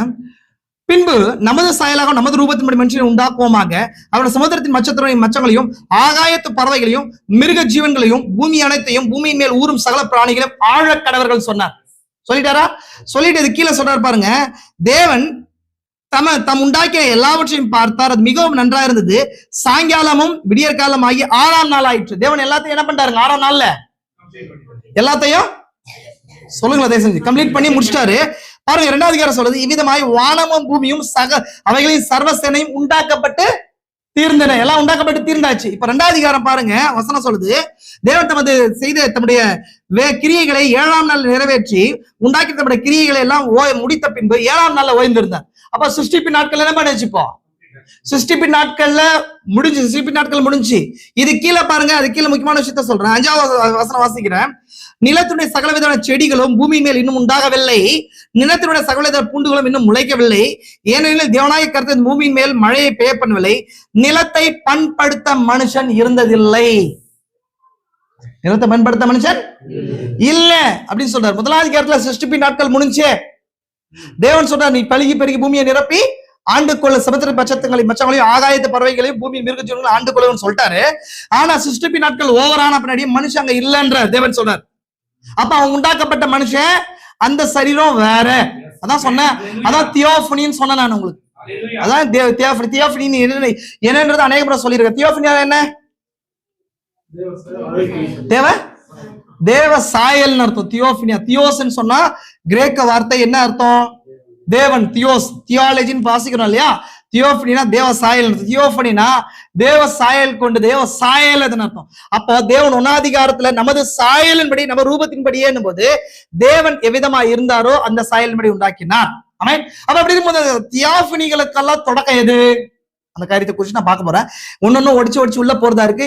ஒரு இந்த விஷயத்தை மட்டும் கம்ப்ளீட் பண்ணிட்டு, தியாஃபனின்றது எங்க தொடங்குச்சு, சரீரங்கிறது எங்க தொடங்குச்சு, மைமைன் சரீரம் எங்க தொடங்குச்சு, நாம் பெற்றுக்கொள்ள இருக்கிற பாகம் எங்க போய் முடியும்ன்றத குறித்து சொல்றேன். புரிஞ்சா உங்களுக்கு? உங்களுக்கு ஏதாவது கன்ஃபியூஷன் ஆனா நான் ரிட்டர்ன் போய் சொல்ல போறேன், கவனிச்சுக்கோங்க, புரிஞ்சுக்கோங்க. இப்ப 1ஆம் அதிகாரத்துல தேவன் என்ன பண்ணாரு சொன்னா, ஃபர்ஸ்ட் ஒரு ஆவி மனிதனை படைச்சார்.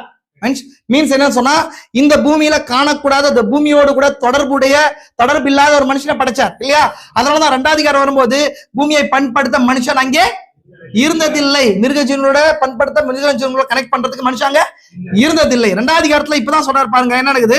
தேவனாய கர்த்தர் மனுஷனை பூமியின் மண்ணினால் உருவாக்கி ஜீவ சுவாசத்தை நாசில ஊதினார், அவன் ஜீவ ஆத்மாவானான். ஆமென். அப்ப இங்க சொல்லப்படுறது சொல்ற பாருங்க, இங்க அது கீழே தான் சொல்றாரு. என்ன சொல்றாரு? அதுல உருவாக்கி அதுல வைத்தார். இது கீழே முக்கியமான விஷயம் 16ஆம் வசனம் சொல்ற பாருங்க, 15-16. தேவனாய கர்த்தர் மனுஷனை ஏதேன் தோட்டத்துல அழைத்து கொண்டு வந்து அதை பயன்படுத்தவும் காக்கவும் வைத்தார். தேவனாய கர்த்தர் மனுஷனை நோக்கி, இங்கதான் கவனிங்க நல்லா, 1ஆம் அதிகாரத்துல இருக்கிற மனுஷன் பூமியோடு தொடர்பு கூடிய மனுஷனா இல்ல, அதுவும் ஒரு மனுஷன் தான், தேவ சாய கொண்ட மனுஷன். அது யாருன்றது ஒரு பக்கம். 2வது பூமியோடு தொடர்புடைய இந்த சரீரம் அடங்கிய இந்த பிளஷ், இந்த மாம்சம் ரத்தம் அடங்கிய இந்த சரீரத்துல இருக்கிற மனுஷன் 2ஆம் அதிகாரத்துல சிருஷ்டிக்கப்பட்டான். இதுதான் பூமிக்குரிய மனுஷன், நமக்கு இருக்கிற கூடார இந்த சரீரம். புரிஞ்சா உங்களுக்கு? இந்த சரீரத்தை தேவன் என்ன பண்ணாருங்க?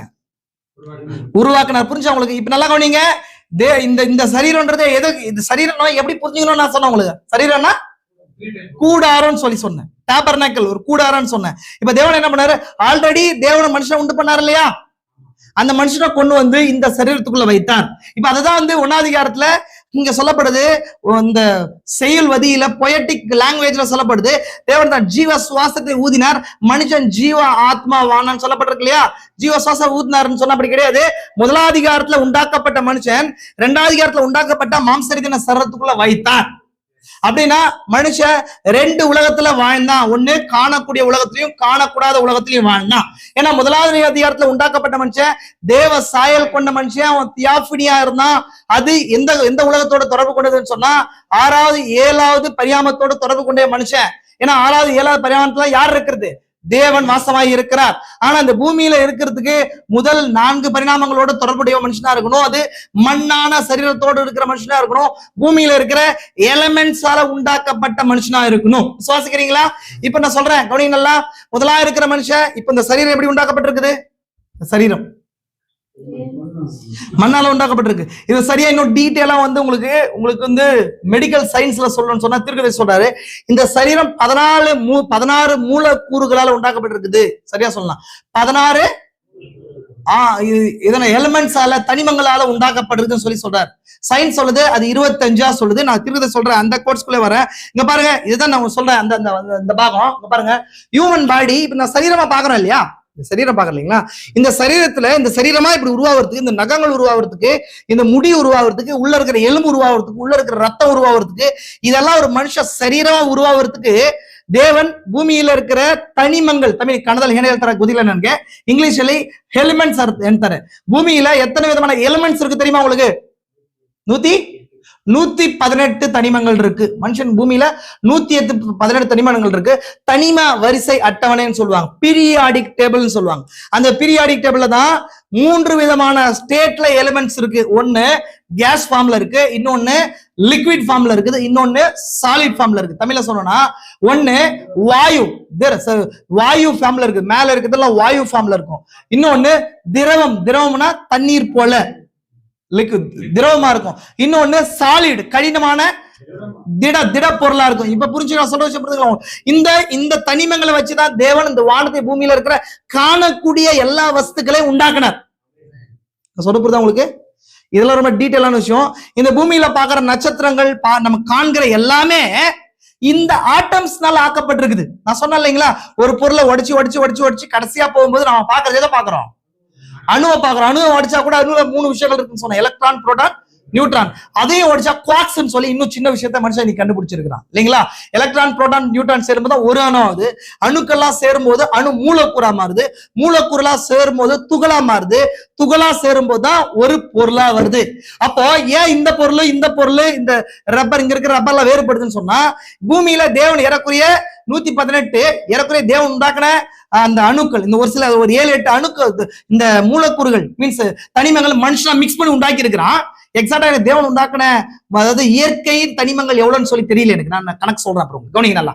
அப்போ இந்த தனிமங்களுடைய சேர்க்கை தான் பொருட்களா இருக்குது. சொல்ல போதுங்க உங்களுக்கு?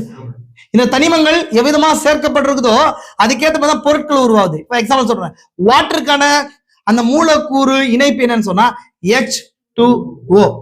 Hனா என்னங்க? ஹைட்ரஜன் 2. H அப்படின்றது 2 மூலக்கூறு, 2 அணுக்கள் H. O ஆக்சிஜன் ஒரு அணு அங்க சேரும்போது அங்க தண்ணீர் உருவாகுது. அப்போ தண்ணீரை உருவாயிடுச்சு அந்த இடத்துல. இந்த தண்ணீர் உருவாகிறதுக்குன்னா மூலம் எதுன்னு சொன்னா அந்த தனிமம். தேவன் ஃபர்ஸ்ட் வானவம் உண்டாக்கும் போது, இப்ப நீங்க சொல்லுங்க எதை உண்டாக்கியிருப்பார்? ஃபர்ஸ்ட் எதை உண்டாக்கியிருப்பார்? தனிமங்களை உண்டாக்கியிருப்பார். அணு உண்டாக்குறது தனிமங்கள். அணுதான். அந்த அணுக்கு பிரத்யேகமா ஒரு தனிப்பட்ட விதத்துல இருக்கிற தன்மைகளோட உண்டாக்கியிருப்பார். சரி, இந்த அணுக்களை குறிச்சு உங்களுக்கு சொல்றாங்க நீங்க. இப்போ இந்த அணு கார்பன் அணுவும் இது குளோரின் அணுவும் இருக்கிற வேறுபாடு என்ன? எல்லா அணுலையும் 3 விஷயம் தான் இருக்குது. எலக்ட்ரான், புரோட்டான், நியூட்ரான் 3 விஷயம் தான் இருக்குது. இந்த கார்பன் அணுல இருந்தும் புரோட்டீன் அணுல இருந்து வேறுபாடு எங்க இருக்குன்னு சொன்னா, உள்ள இருக்கிற அந்த ஆர்டர் இருக்கு பாருங்க. எலக்ட்ரான், புரோட்டான், நியூட்ரான் 3 விஷயம் இருக்கு இல்லையா. நான் இந்த காட்டுறேன் உங்களுக்கு, கொஞ்சம் பொறுமையா இருங்க, ஏன்னா இது ரொம்ப டீட்டெயிலான விஷயம். அதனால இது உங்களுக்கு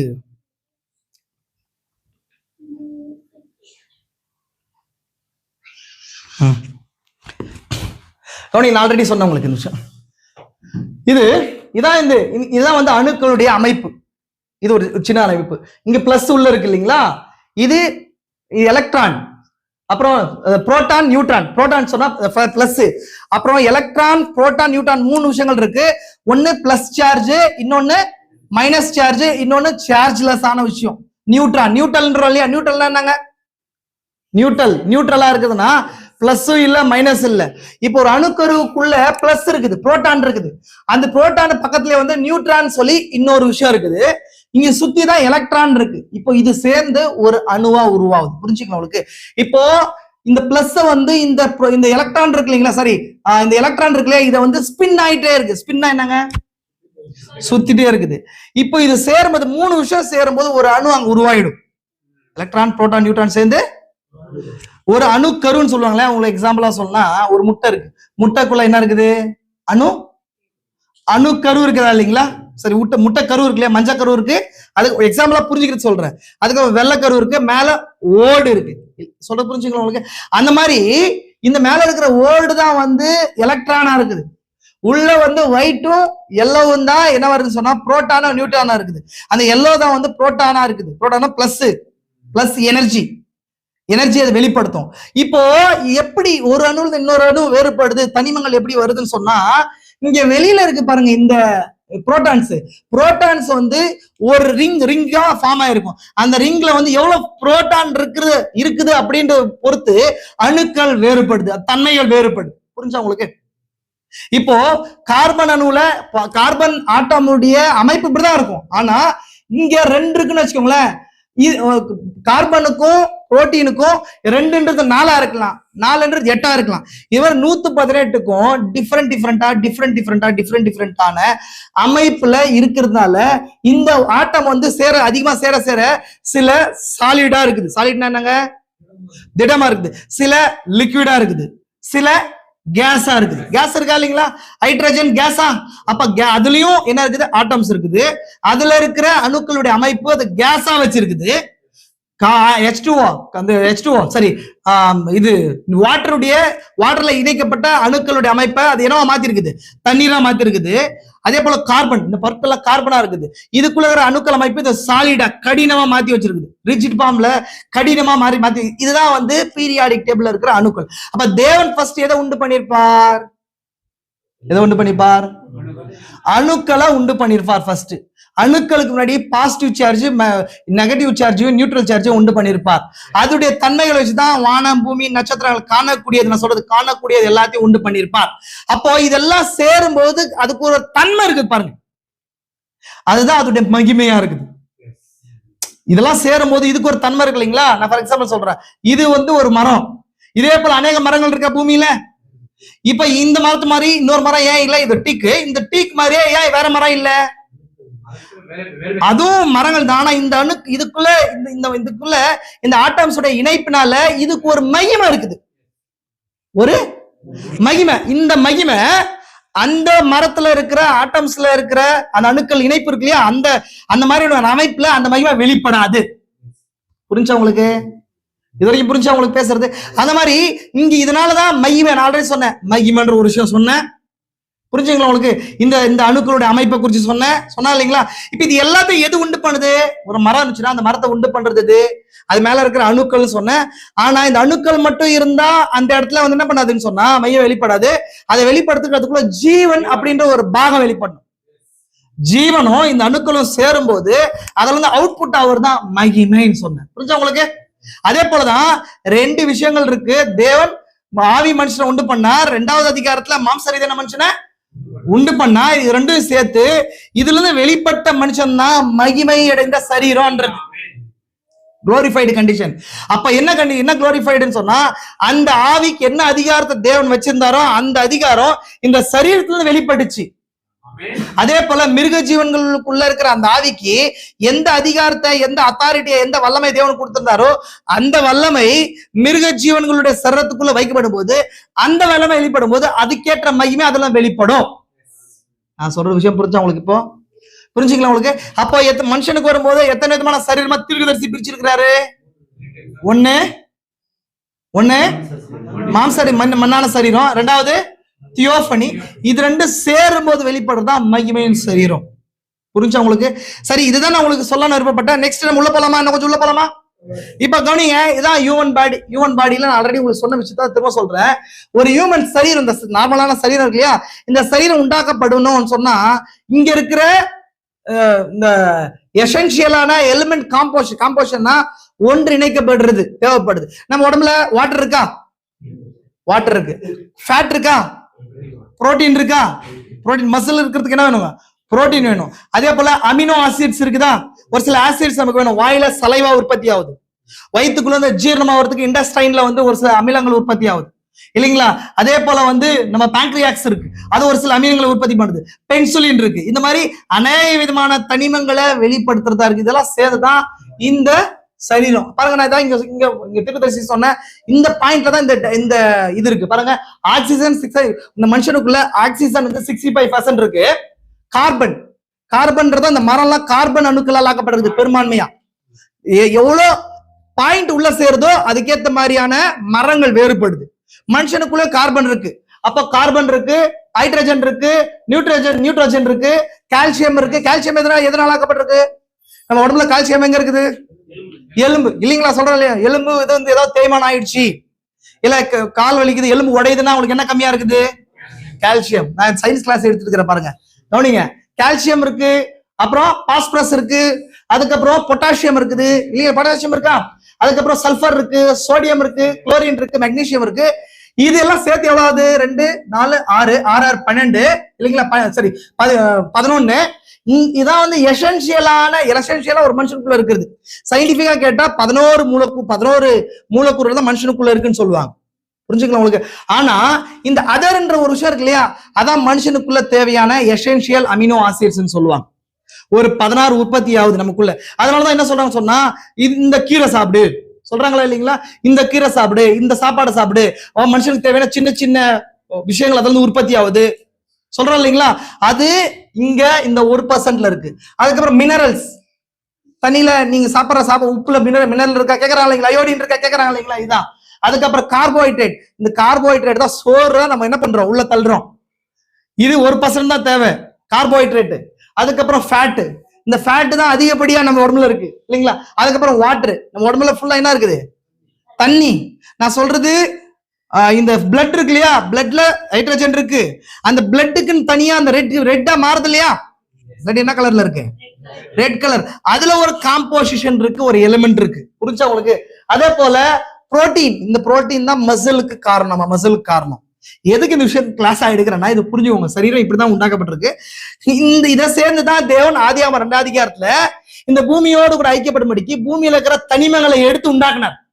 இது ஏன் சொல்றேன்றது பின்னாடி நான் எக்ஸ்பிளைன் பண்றதுக்கான காரணம் பின்னாடி நான் சொல்றேன். இப்போ அந்த அழிவுக்குரியது அழியாமையை தடுத்துக் கொள்ளும், சாவிக்கது சாவாமையை தடுத்துக் கொள்ளும். இந்த பூமி, இந்த சரீரம் இல்லைங்களா, இந்த சரீரம் அழிவுக்குரியதா இருக்குது. இந்த சரீரம் டெஸ்ட்ராய் ஆச்சுன்னா பூமியில நமக்கு உடம்புக்குள்ளே இந்த ஒரு மனுஷனை வந்து மூடி எவ்வளவு க்ளோஸா வச்சா கூட புழுக்கள் வந்து தோல் புழுக்கள் வந்து மனுஷனை அரிக்கும். எப்படி அரிக்குது? இந்த விஷயத்தை தீர்க்கதரிசி சொல்றேன், எப்படி அரிக்குது?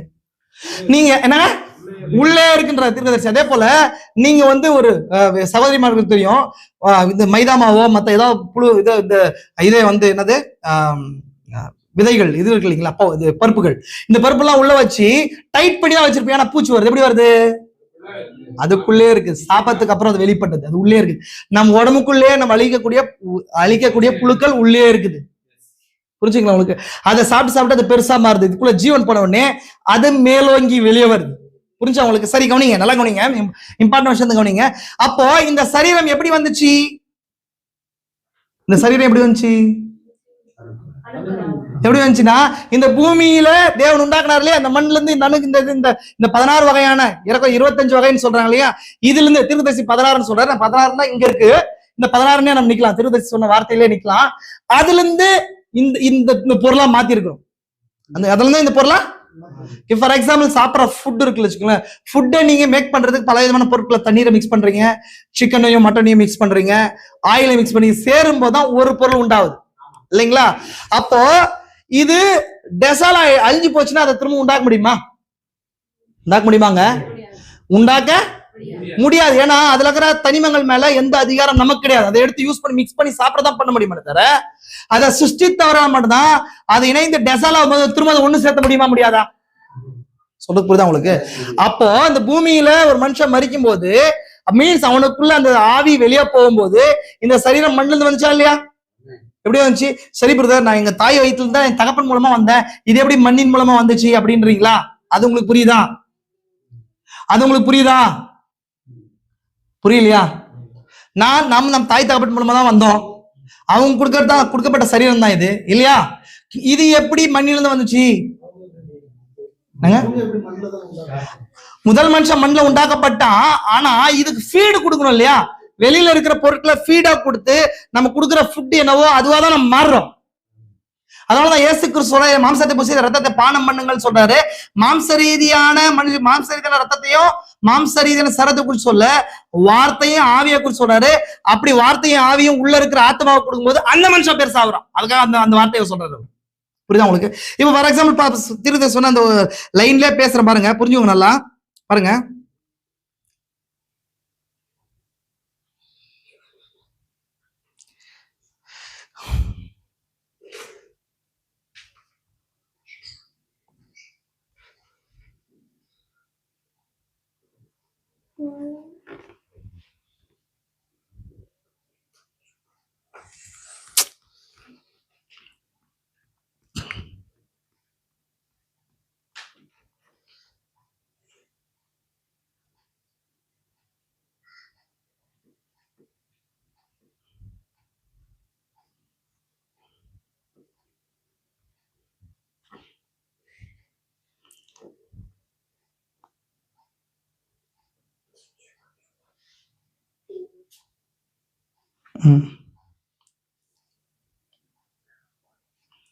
இங்க ஒரு இடத்துல சொல்றாரு, நான் எடுத்து வச்சு அது கிடைக்கல.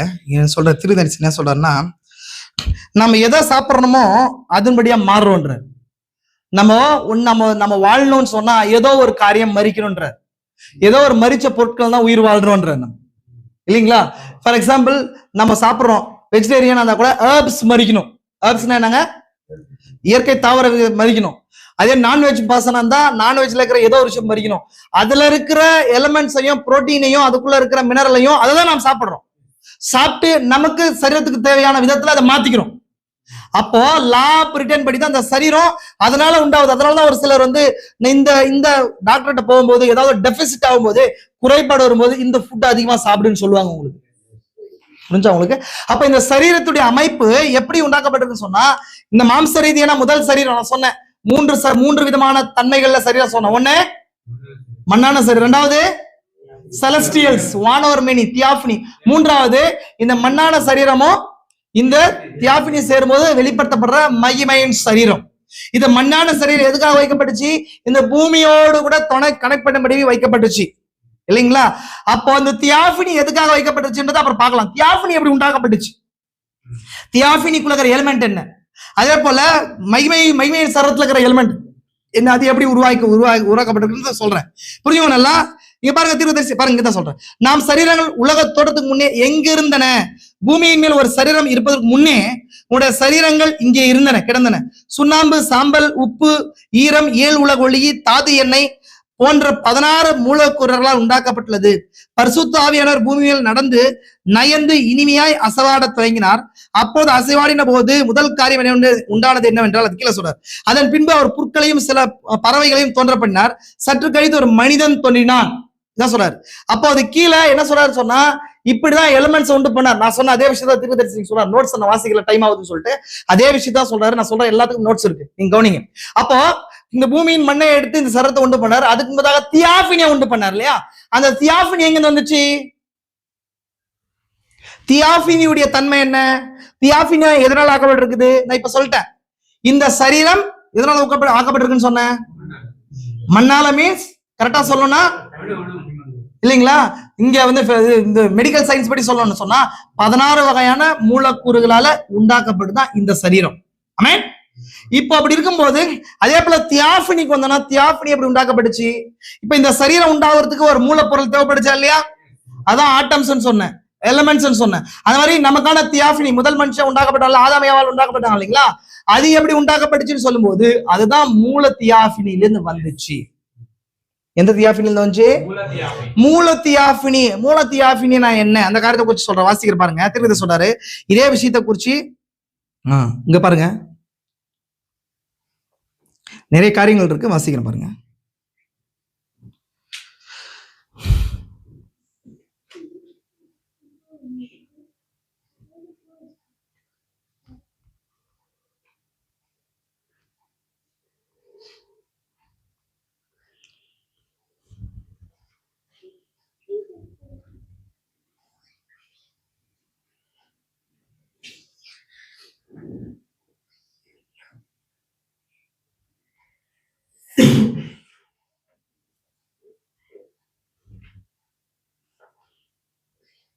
பாருங்க திருதரிசி, பாருங்க, யார் இந்த மெல்கிசேதேக்கு 44வது பேரல சொல்றார். அவருடைய பட்ட பெயர்களை கவனியுங்கள். எபிரேயர் 2வது அதிகாரம், நீதியின் ராஜா மற்றும் சமாதானத்தின் ராஜா. அவர் 2 ராஜாக்களாக இருக்கிறார். இப்பொழுது எபிரேயர் 7:22 கவனியுங்கள். அவர் நீதியின் ராஜா, சமாதானத்தின் ராஜாவாகவும் இருக்கிறார். ஆமென். அவர் மாம்சத்தில் வந்து அவருடைய சரீரத்தை பெற்றுக்கொண்டதால் வெளிப்படுத்தல் 19:16 அவர் ராஜாதி ராஜா என்று அழைக்கப்படுகிறார். அவர் ஒரே ஆள் 3 ராஜாக்களாக இருக்கிறார். ராஜாவாகிய தேவன், ராஜாவாகிய தியாஃபனி, ராஜாவாகிய இயேசு. அதுதான் சொல்றாரு. அவரே ராஜாதி ராஜா. 3 ராஜாக்களை குறிச்சு இங்க சொல்றாரு. ஆவி, ஆத்மம், சரீரம் 3ம் சேர்ந்து ஒரு மனிதனா இருக்கிறது போல எல்லாம் சேர்ந்து ஒருவருக்கே உரியதா இருக்கிறது. அப்ப இங்க தீர்க்கதரிசி இங்க என்ன சொல்றாரு சொன்னா, முதல்ல ராஜாவாகிய தேவன் அப்படின்னு சொல்றாரு. ராஜாவாகிய தேவன் ஏன் சொல்றாரு? ராஜாவாகிய தேவன் ஏன் சொல்றாரு? நான் சொல்றேன். ராஜாவாகிய தேவன் ஏன் சொல்றாருன்னு சொன்னா, அங்க அநேக தேவர்கள் இருக்கிறதுனால அவங்களுக்கு ராஜாவா ஒருத்தர் இருக்கிறாரு. அதனால அவர் ராஜாவாகிய தேவன். நான் சொல்ல புரியுதுங்களா உங்களுக்கு? கிங் ஆஃப் கிங்ஸ் சொல்லலாம். இந்த தேவர்களுக்கு ராஜாவா இருக்கிறதுனால தீர்க்கதரிசி அந்த வார்த்தையை உபயோகப்படுத்துறாரு. ராஜாவாகிய தேவன் இல்லைங்களா? தேவ வார்த்தையை பெற்றுக்கொண்டவர்கள். அப்ப அந்த தேவர்களுக்கும் அந்த தேவனுக்கு என்ன டிஃபரெண்ட்னா, அவர் தான் இந்த தேவர்கள் எல்லாம் உண்டு பண்ண அந்த ராஜாவாகிய தேவன். அதனாலதான் கிங், அப்படி ராஜாவாகிய தேவன் சொல்லப்படுது. இப்ப ராஜாவாகிய தியாஃபினி, ராஜாவாகிய இயேசு. ராஜாவாகிய தியாஃபினி ஏன் சொல்றாரு? தியாஃபினா என்ன? இப்பதான் சொல்றோம். தியாஃபினா என்னங்க? தேவ சாயல் கொண்ட அந்த ரூபங்கள். சரீரம், இந்த சரீரம் சொல்ல முடியாது. இந்த பூமியில இருக்கிற இயல் உலக எலிமெண்ட்ஸோட உண்டாக்கப்பட்டது அல்ல. அது வார்த்தையினால உண்டாக்கப்பட்டுச்சு. இதான் ஆதியாகமம் கேள்விகள் 1:1 தீர்க்கதரிசி சொல்றாரு. அந்த மூல ராஜா தியாஃபினி எப்படி வந்துச்சு அப்படின்னு சொல்றாரு. தேவனுடைய சிந்தையிலிருந்து தேவன் என்ன நித்திய ஆவியா இருந்தார். எப்படி இருந்தார்? நித்திய ஆவியா இருந்தார். அவருக்குள்ள நித்திய சிந்தைகள் இருந்துச்சு, அதுக்குள்ள தன்மைகள் இருந்துச்சு. அவர் என்ன பண்றாரு? தன்னை வெளிப்படுத்த சித்தம் கொண்டார். சித்தம் கொண்ட பின்னாடி அந்த வார்த்தையை முதல்ல என்ன பண்றாரு? தன் சிந்தையிலிருந்து வெளியே கொண்டு வந்தார். அங்க ஒரு ஆட்டம் கூட இல்ல, ஒரு அணு இல்ல, எந்த எலிமெண்ட்ஸ் இல்ல. அப்போ அவருக்குள்ள இருந்து ஒரு வெள்ளை ஒளி புறப்பட்டதுன்னு சொல்றாரா? நீங்க படிச்சிருக்கணும். அதாவது ஆதியாகமும் கேள்வி 1:1 சொல்றாரு. நான் சொல்றது ஏறக்குறைய அதுல ரொம்ப டீட்டெயிலான விஷயம் சொல்றாரு. இந்த உலகம் உண்டாக்குன விஷயங்கள்லாம் சொல்றாரு. பிக் பேங் எப்படின்றத தீர்க்கதரிசி எக்ஸ்பிளைன் பண்றாரு பாருங்க. அப்போ ஒரு வெள்ளை ஒளி அவருக்குள்ள புறப்பட்டுச்சு. லைட் புறப்பட்டு போச்சு. அதான் லோகாஸ் சொல்லப்பட்டுச்சு. வேத மாணாக்கர்கள் அதை லோகாஸ் சொல்றாங்கன்றார் இல்லைங்களா? சொல்லிறைவன் தேவனுடைய சிந்தையில இருக்கிறத எப்படி வெளிப்படுத்துறாருன்னு சொன்னா, ஒரு மனித ரூபத்துக்கு ஒத்த சாயல் இருந்துச்சு. மனித ரூபம் ஒரிஜினல் கிடையாது. நம்ம இதை வச்சு அதை சொல்றோம். அதுதான் ஒரிஜினல். எது ஒரிஜினல்? தேவ சாயல் தான் ஒரிஜினல். அந்த சாயல் எப்படி இருந்துச்சுன்றத எப்படி சொல்றோம்னா, இங்க இருக்கிற மனுஷனை வச்சு அந்த விஷயத்த சொல்றோம். அப்ப தேவனுடைய சிந்தையிலிருந்து காணக்கூடாத தேவன், காணக்கூடாதவர், இதுவே காணக்கூடாத ஒளிதான். சூப்பர் நேச்சுரல் லைட் தான், நேச்சுரல் லைட் கிடையாது. இங்க சூரியன்லயோ பூமியில இருக்கிற லைட்ஸ் ஆட்டம்ஸால உண்டாக்கப்பட்டுச்சு. ஆனா அந்த லைட் அப்படி கிடையாது. தேவனிலிருந்து டைரக்டா தேவனுடைய சிந்தையிலிருந்து வெளிப்பட்ட லோகாஸ் அது. அதுதான் நாங்க ஒளி. ஒரு தியாஃபினி, தேவன் தன்னை குமாரனாக வெளிப்படுத்தி கொண்டான். நான் உண்மை இன்று ஜெனிபித்தல் சொல்லப்பட்ட வார்த்தை படிக்கிறீங்க இல்லைங்களா உங்களுக்கு? அப்ப ஜெனிபித்தல்ன்றதுக்கான அர்த்தமும் சிருஷ்டித்தல்ன்ற வார்த்தைக்கான அர்த்தமும் டிஃப்ரெண்ட். ஜெனிபித்தல்னா தனக்குள்ள வெளிப்படுத்தல் அர்த்தம். கோபம் உங்களுக்குள்ள நீங்க சிருஷ்டிக்கிறீங்களா, ஜெனிப்பிக்கிறீங்களா? கோபம்ன்றது உங்களுக்குள்ள ஆல்ரெடி தன்மையா இருக்குது. நேரம் வரும்போது என்ன பண்றீங்க? அதை வெளிப்படுத்துறீங்க இல்லைங்களா? ஆனா சிருஷ்டிக்குதுன்றது புதுசா கொண்டு வருது. அப்ப தேவன் தனக்குள்ள இருந்த அந்த குமாரனாகிய அந்த தியாஃபினிய ஒரு ரூபத்துக்கு தன்னை வெளிப்படுத்தி கொண்டார். அதான் குமாரன். குமாரனை இப்போ சிருஷ்டிக்கப்பட்டவரா? குமாரன்றது நித்தியமானதா? குமாரன் அப்படின்றது நித்தியமானதாங்களாங்க? குமாரன்ற வார்த்தையே நித்தியமானது கிடையாது. ஏன்னா குமாரன்றது ஒன்றிலிருந்து வெளிப்பட்டதா குமாரன்றோம், ஒன்றிலிருந்து கொண்டு வரப்பட்டதா குமாரன்றோம். இல்ல குமாரத்துவம் நித்தியமானது அல்ல. இந்த பூமியில இருக்கும்படிக்குதான் இந்த குமாரன் ஆனார். பூமியின் உருவகத்துல ஒரு மனுஷனா இருக்கும்போது, மனுஷ உருவத்துக்கு அந்த லோகாஸ் மாறும்போது, அந்த சரீரத்துக்கு பிதா நித்திய ஆவியா இருக்கிறதுனால அவர் தன்னை குமாரன் என்று அழைத்து கொண்டார். புரிஞ்சா உங்களுக்கு? அதுக்கு முன்பதாக அவர் எவ்விதமா இருந்தார்? நித்திய ஆவியா இருந்து அவருக்கு அதுக்கு வெளிப்படுத்தப்பட்ட வேர்டா இருந்துச்சு. இதுதான் நான் சொல்றேன். ஆதியில வார்த்தை இருந்தது. நான் இப்படி சொல்றேன், ஆதியில லோகோஸ் இருந்துச்சு, அந்த வார்த்தை நித்திய ஆவி கிட்ட இருந்துச்சு, அந்த வார்த்தை நித்திய ஆவியாவே இருந்துச்சு. அந்த வார்த்தை, அந்த லோகாஸ் என்ன பண்ணுச்சு? மாம்சத்துல வெளிப்பட்டுச்சு, மாம்சமா மாறுச்சு. புரிஞ்சா உங்களுக்கு? லோகாஸ் என்னங்க? சொல் இறைவன், வேர்டு கார்டன் அர்த்தம். அப்ப தேவன் தனக்குள்ள இருந்த அதை வார்த்தையா வெளிப்படுத்தா. இப்ப நான் சொல்ற இந்த வார்த்தை கிடையாது, அது ஒரு தியாஃபினியா. தேவன் எப்படி இருந்தாரோ அதை ஒரு ரூபத்துக்கு மாத்திக்கினார். தேவனுக்கு ரூபம் இருக்கா? இல்ல. 1 தீமோத்தேயு 6 சொல்றது அவர் அதரிசனமானவர் சொல்லப்படுது, சாவாமை உள்ளவர் சொல்லப்படுது. ஒருவரும் சேரக்கூடாத வழியில் வாசம் செய்கிறவர்னு சொல்லப்படுது. அப்போ ஒரு ஃபார்ம் இல்லாத இட்டர்னல், அவர் எல்லை இல்லாத தேவன் தன்னை ஒரு எல்லைக்குள்ள வரவேற்றுக் கொள்ள முடியும், உலக தோறதுக்கு முடியும் ஒரு சரீரத்தை தன்னிலிருந்து வெளிப்படுத்தி கொண்டார். அதான் பூமியில குமாரன் எனப்படுது. ஆமென். அப்ப அதுதான் வந்து என்ன பண்ணுது சொன்னா வேர்ட் காட், சொல் இறைவன் சொல்லப்படுச்சு. அதான் முதல் தியாஃபினி, தேவன் வெளிப்பட்ட முதல். அப்ப அந்த தியாஃபினிக்கான மூலக்கூறு என்ன இப்ப நீங்க சொல்லுங்க. அந்த தியாஃபினி இருக்கு இல்லையா, அந்த தியாஃபினி சரீரம் சொன்ன இல்லைங்களா, அதுக்கான மூலக்கூறு என்ன? இப்ப இந்த சரீரம் வர்றதுக்கு ஒரு மூலக்கூறு தேவைப்படுச்சுன்னு சொன்னேன், 16 வகையான மூலக்கூறு தேவைப்படுச்சுன்னு சொன்னேன். இப்ப சொல்லுங்க, இப்ப நான் எக்ஸ்பிளைன் பண்ணிருக்கேன், உங்ககிட்ட கொஸ்டின் கேட்கிறேன். அந்த தியாஃபினி வர்றதுக்கான மூலக்கூறு என்ன? என்னங்க?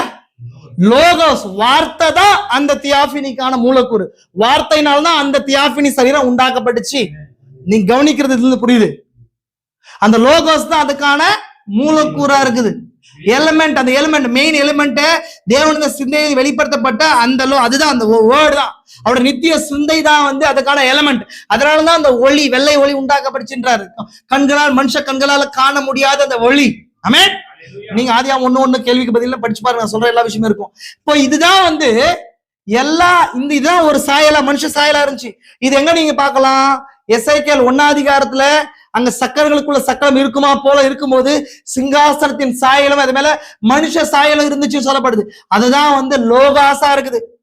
தேவனுடைய வெள்ளை ஒளின்னு சொன்ன இல்லைங்களா, தேவன் தன்னை மனுஷ விதத்துல மனுஷன் எப்படி இருக்காருனோ அந்த விதத்துக்கு தன்னை மாற்றிக்கொண்டார். நித்திய ஆவியிலிருந்து தன்னுடைய வார்த்தையை வெளிப்படுத்தி இல்லைங்களா. ஏசாயா 55:11 சொல்லுது இல்லைங்களா, என்ன சொல்லுது? அவரோட வாயிலிருந்து புறப்படுகிற வசனம் அப்படியே இருக்கும், அது வெறுமையா அவரிடத்துக்கு திரும்பாமல் அவர் செய்ய நினைக்கிறதை செய்து வாய்க்கும். அப்படின்னா தேவனோட வாய் இருக்கா அப்படின்னா வாய் கிடையாது இல்லையா, வாயிலிருந்து மனித உருவகத்துல சொல்லப்படுது. ஆமென். அப்ப தேவனோட சிந்தையிலிருந்து அந்த வார்த்தையை லோகோஸ் புறப்பட்டு வானது பூமி எல்லாம் சிருஷ்டித்து அந்த வேலையை செய்து முடிச்சு திரும்ப அவருக்குள்ள போயிடும். அதனால இயேசு கிறிஸ்து சொல்றாரு, நான் பிதாவிடத்துக்கு வந்தேன், பிதாவிடத்துக்கு போகிறேன் சொன்னார். இப்போ ஏதோ 2 பேர் இங்க கிடையாது, அது நித்திய ஆவியிலிருந்து புறப்பட்ட லோகோஸ். அந்த லோகோஸ் வேலையை செஞ்சு முடிச்சுட்டு திரும்ப யார்கிட்ட போகுது? அவர்கிட்ட போகுது. அதுதான் அந்த உருவகத்தை தான் இங்க சொல்றாரு. இப்ப என்ன ஏசாயால சொல்லப்பட்டது போல இப்ப இந்த லோகாஸ் தான் முதல் தியாஃபினி, கிங் தியாஃபினி. அதுதான் நான் சொல்ல போகுதா உங்களுக்கு? அதனால 3 ராஜாக்களில் வருகிறார் சொல்றோம் இல்லையா. அப்ப கிங் தியாஃபினின்னு சொன்னா அங்க இன்னும் ஒரு சில தியாஃபினிகள் இருக்கணுமா இல்லையா? அதுதாங்க சொல்றேன், புரிஞ்சுக்கோங்களே, பாஸ்ட் வாங்கல. தியாஃபினின்னு சொன்னா அங்க சிங்குலர், அது கிங் தியாஃபினா அது கீழே தியாஃபினிகள் இருக்கணும். ராஜா தேவன் சொன்னா ஒருத்தர், பிதாவா ராஜாவாகிய தேவன்னா அநேக தேவர்கள் இருக்கிறாங்க. அந்த தேவர்களுக்கு ராஜா இவர், மூல ராஜா மூல தேவன் இவர்ன்றதுனால ராஜாவாகிய தேவன், ராஜாவாகிய தியாஃபினி அப்படின்னு சொல்லும் போது அவர் முதல் தியாஃபினி, அதான் ஒரிஜினல் பார்த்து தேவனுடைய சிந்தையை வெளிப்பட்ட லோகாஸ். அதுதான்.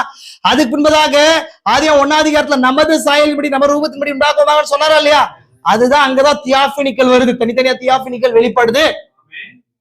புரிஞ்சா உங்களுக்கு? இப்படி எல்லாம் உண்டாகும் போதுதான் இன்னைக்கு நமக்கான தியாஃபினி இருக்குது இல்லையா.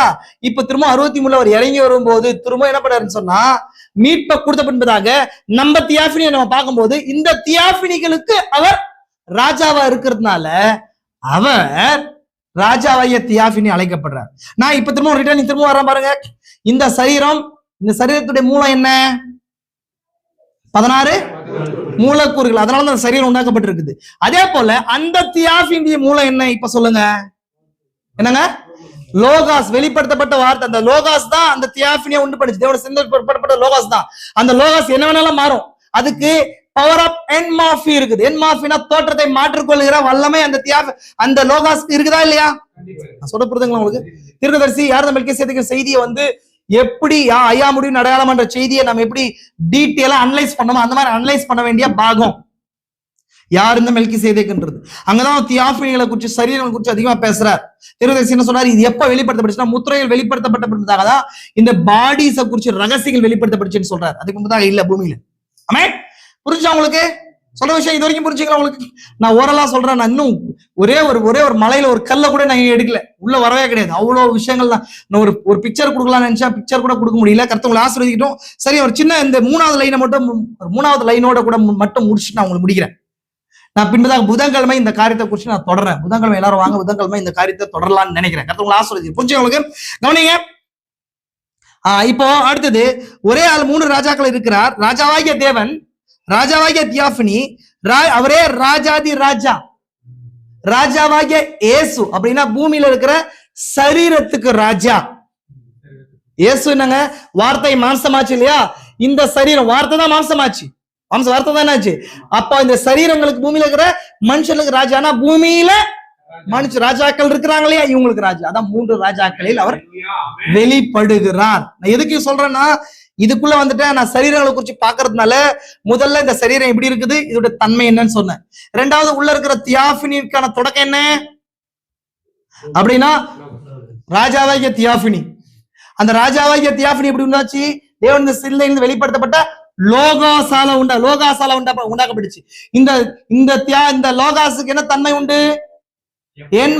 தோற்றத்தை மாற்றிக்கொள்ற தன்மை உண்டு. திருப்பதி சொல்றாரு இல்லைங்களா, தன்னுடைய மகளை குறிச்சு சொல்லும் போது அவனுடைய ஸ்கூல்ல வந்து ஒரு நபர் வந்து என்ன பண்றான்னு சொன்னா, ஷேக்ஸ்பியருடைய நாடகத்தை வந்து வெவ்வேறு விதங்கள்ல ஒரே நபர் வெவ்வேறு விதங்கள தோற்றத்தை மாத்திக்கிறது. மாஃபிங் வார்த்தை கேள்விப்பட்டிருக்கீங்களா? இந்த காலத்துல அதிகமா ஏஐ வரும்போது மாஃபிங் ஜாஸ்தி இருக்கும், 10-15 வருஷமா. இப்ப மாஃபிங்ன்றது யாரு பண்ண? இந்த பூமியில வந்து சயின்ஸ்ல யார் கொண்டு வந்தது? மாஃபிங்க பிசாசு கொண்டு வந்தான். பிசாசு கொண்டு வந்தான். ஏன்னா மாஃபிங் ஆக முடியும், அது தேவனுடைய தன்மை. அது மாஃபிங்ன்றது, மாஃப்ன்றது தேவனுடைய தன்மை. அது பிசாசு என்ன பண்றான்? தவறான விஷயங்கள். ஒரு பெண்ணை எடுத்துக்கிறான், ஒரு போட்டோ எடுத்துக்கின்னு உடல் நிர்வாணப்படுத்தி அந்த தலையை அதுக்குள்ள வைக்கிறான் இல்லைங்களா, மாஃபிங். அதே போல ஒரு கோழி குஞ்சை எடுத்துக்கின்னு பூனை தலையை அதுல வைக்கிறான். இது பிசாச. தேவன் தெரியாம நீங்க பாருங்க, தேவனை வந்து என்ன பண்றான்? ஒரு நம்ம நபரை நபரை எடுத்து அவர் தலையில சிங்கத்தை வச்சு கையை காட்டுறான். இதெல்லாம் தேவன், இதெல்லாம் தாறுமாறு. தேவன் உண்டாக்கப்பட்ட சிருஷ்டிப்பின்படியே வைக்கிறதா கரெக்ட் இல்லைங்களா? எந்த மனுஷனுக்கும் சிங்கத்தலை இருக்குதா? இது யார் பண்றது? பிசாசு தானே தாறுமாறு பண்றவன். அவன் என்ன எப்படி மாஃப் பண்றான்? தவறா மாஃப் பண்றான். தவறா என்ன பண்றான்? மாஃப் பண்றான். தேவன் அப்படி இல்ல. மாஃபிங்கான தொடக்கமே லோகாஸ் தான். லோகாஸ் என்ன பண்றாரு? அவர் தன் மீட்புக்காக தோற்றங்களை என்ன பண்றாரு? மாற்றிக்கொண்டே வர்றார். அப்ப ஃபர்ஸ்ட் அந்த லோகாஸ் எப்படி மாற்றம் அடைஞ்சுன்னு சொன்னா, ஒரு தியாஃபினியா லைட் பாடியா டிரான்ஸ்பர் ஆச்சு. அதான் வந்து காணக்கூடாத உலகத்துல இருக்கிற முதல் தியாஃபினி அவர் தான். புரிஞ்சா உங்களுக்கு? தியாஃபினினா என்னன்னு புரியுதுங்களா? தேவ சாயல் அர்த்தம். தேவ சாயல் கொண்ட அந்த சரீரத்தை ஃபர்ஸ்ட் தேவன் தனக்குள்ள வெளிப்படுத்தி கொண்ட வார்த்தையினால இதுவும் தியாஃபினின்னு சொல்றோம். இது தியாஃபினி. எப்படி தியாஃபினியா? தியாஃபினின்ற வார்த்தையே ஒரு சரீரம் கிடையாது, புரிஞ்சுக்கணும். தியாஃபினினாவே தேவ சாயல் அர்த்தம். அப்ப தேவ சாயல் வந்து 7 தூதர்கள் சேர்த்தும் போது அங்க தேவனுடைய சாயல் வெளிப்படுத்தப்படுச்சு இல்லைங்களா? வேர்டு மீண்டும் வெளிப்படுத்தப்பட்டு வந்துச்சு. அதனால தியாஃபினி என்றோம். புரிஞ்சா உங்களுக்கு? இது வரைக்கும் புரிஞ்சா? எகைன் 3வது காரியம் பார்த்துட்டு நான் இந்த விஷயத்த முடிக்கிறேன். ஒடிச்சு உள்ள நம்ம போகல, உள்ள ஒடிச்சு போகணும்னு சொன்னா நிறைய விஷயங்களுக்கு உள்ள போயிட வேண்டியதா இருக்கும். இதுல அநேக கேள்விகள் இருக்கு. என்கேஜ் ஆயிருங்க, நான் சொல்றேன்.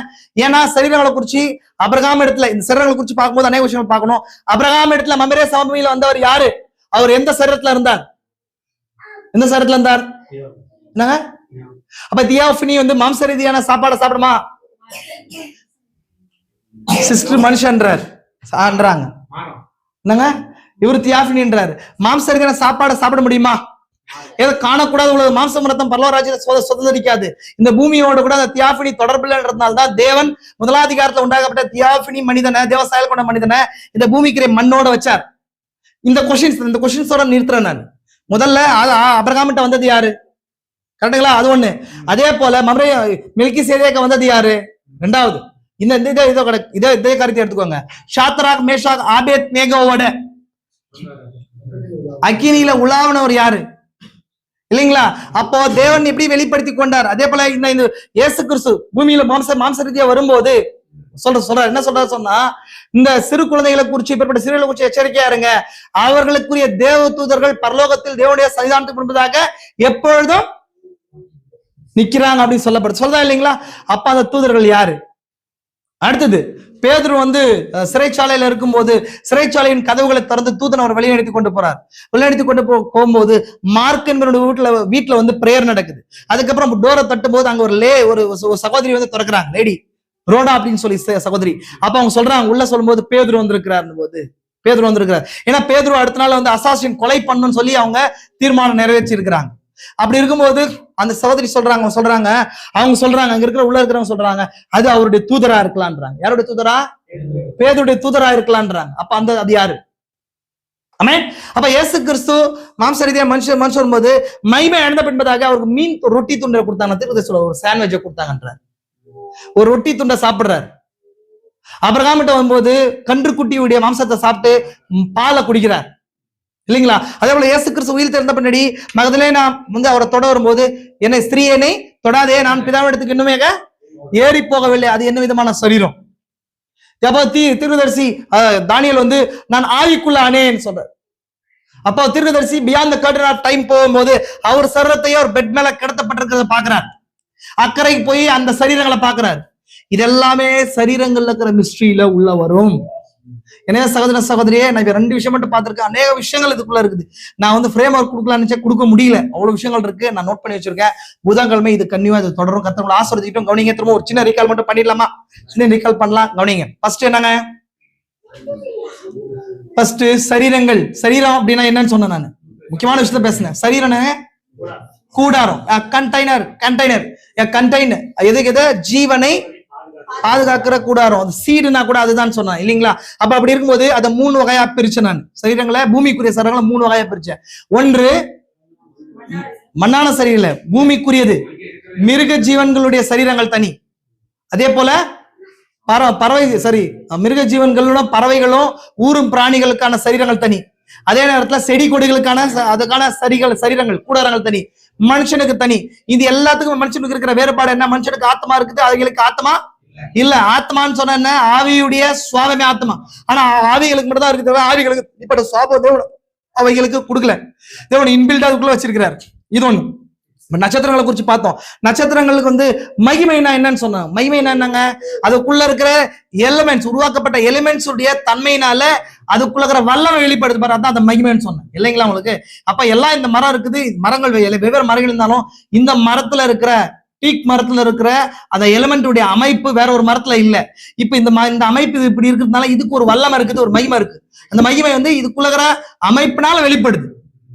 அப்ப அப்படிதான் சொன்னா. இப்ப இந்த மனுஷனுக்கு அதான் இங்க சொல்லுது, மிருகஜீவன்களுடைய மகிமை வேற, பறவைகளுடைய மகிமை வேற, நட்சத்திரங்கள் மகிமை வேற, நட்சத்திரத்துக்கு நட்சத்திரம் மகிமை வேறுபடுகிறது அர்த்தம் நான் சொன்னேன். அதுக்கப்புறம் இந்த சரீரத்தை எடுத்துக்கினா மனுஷன் எவ்வளவு சரீரமா தீர்க்கதரிசி சொல்றான்னு சொன்னேன். ஒண்ணு மண்ணான சரீரம். 2வது அதான் வானவர் மேனி, செலஸ்டியல்ஸ். வானவர் மேனி தான் தியாஃபனின்னு சொல்றோம். இந்த மூவிக்குரிய தியாலஜி வேர்டு தியோஃபனின், தேவ சாயல்னு சொல்லி வானவர் மேனின்னு சொல்லுவோம், செலஸ்டியல்னு சொல்லுவோம். அதுக்கப்புறம் இந்த 2 சேரும்போது தான் மகிமையின் சரீரம். 3வது பாட்டு தான் நம்ம பார்க்கல. இது வரைக்கும் பார்த்த விஷயங்கள் ஞாபகம் இருக்குங்களா உங்களுக்கு?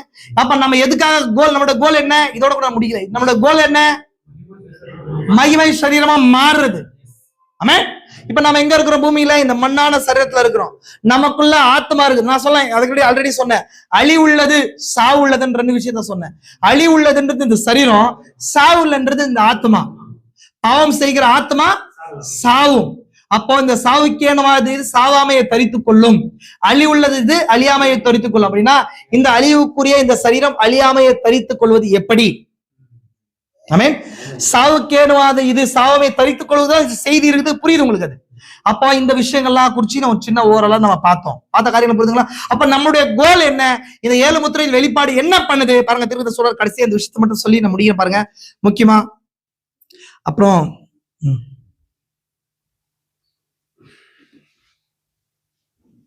பாருங்க, முத்திரையின் வெளிப்பாடும் சரீரங்களை குறித்த வெளிப்பாடும்.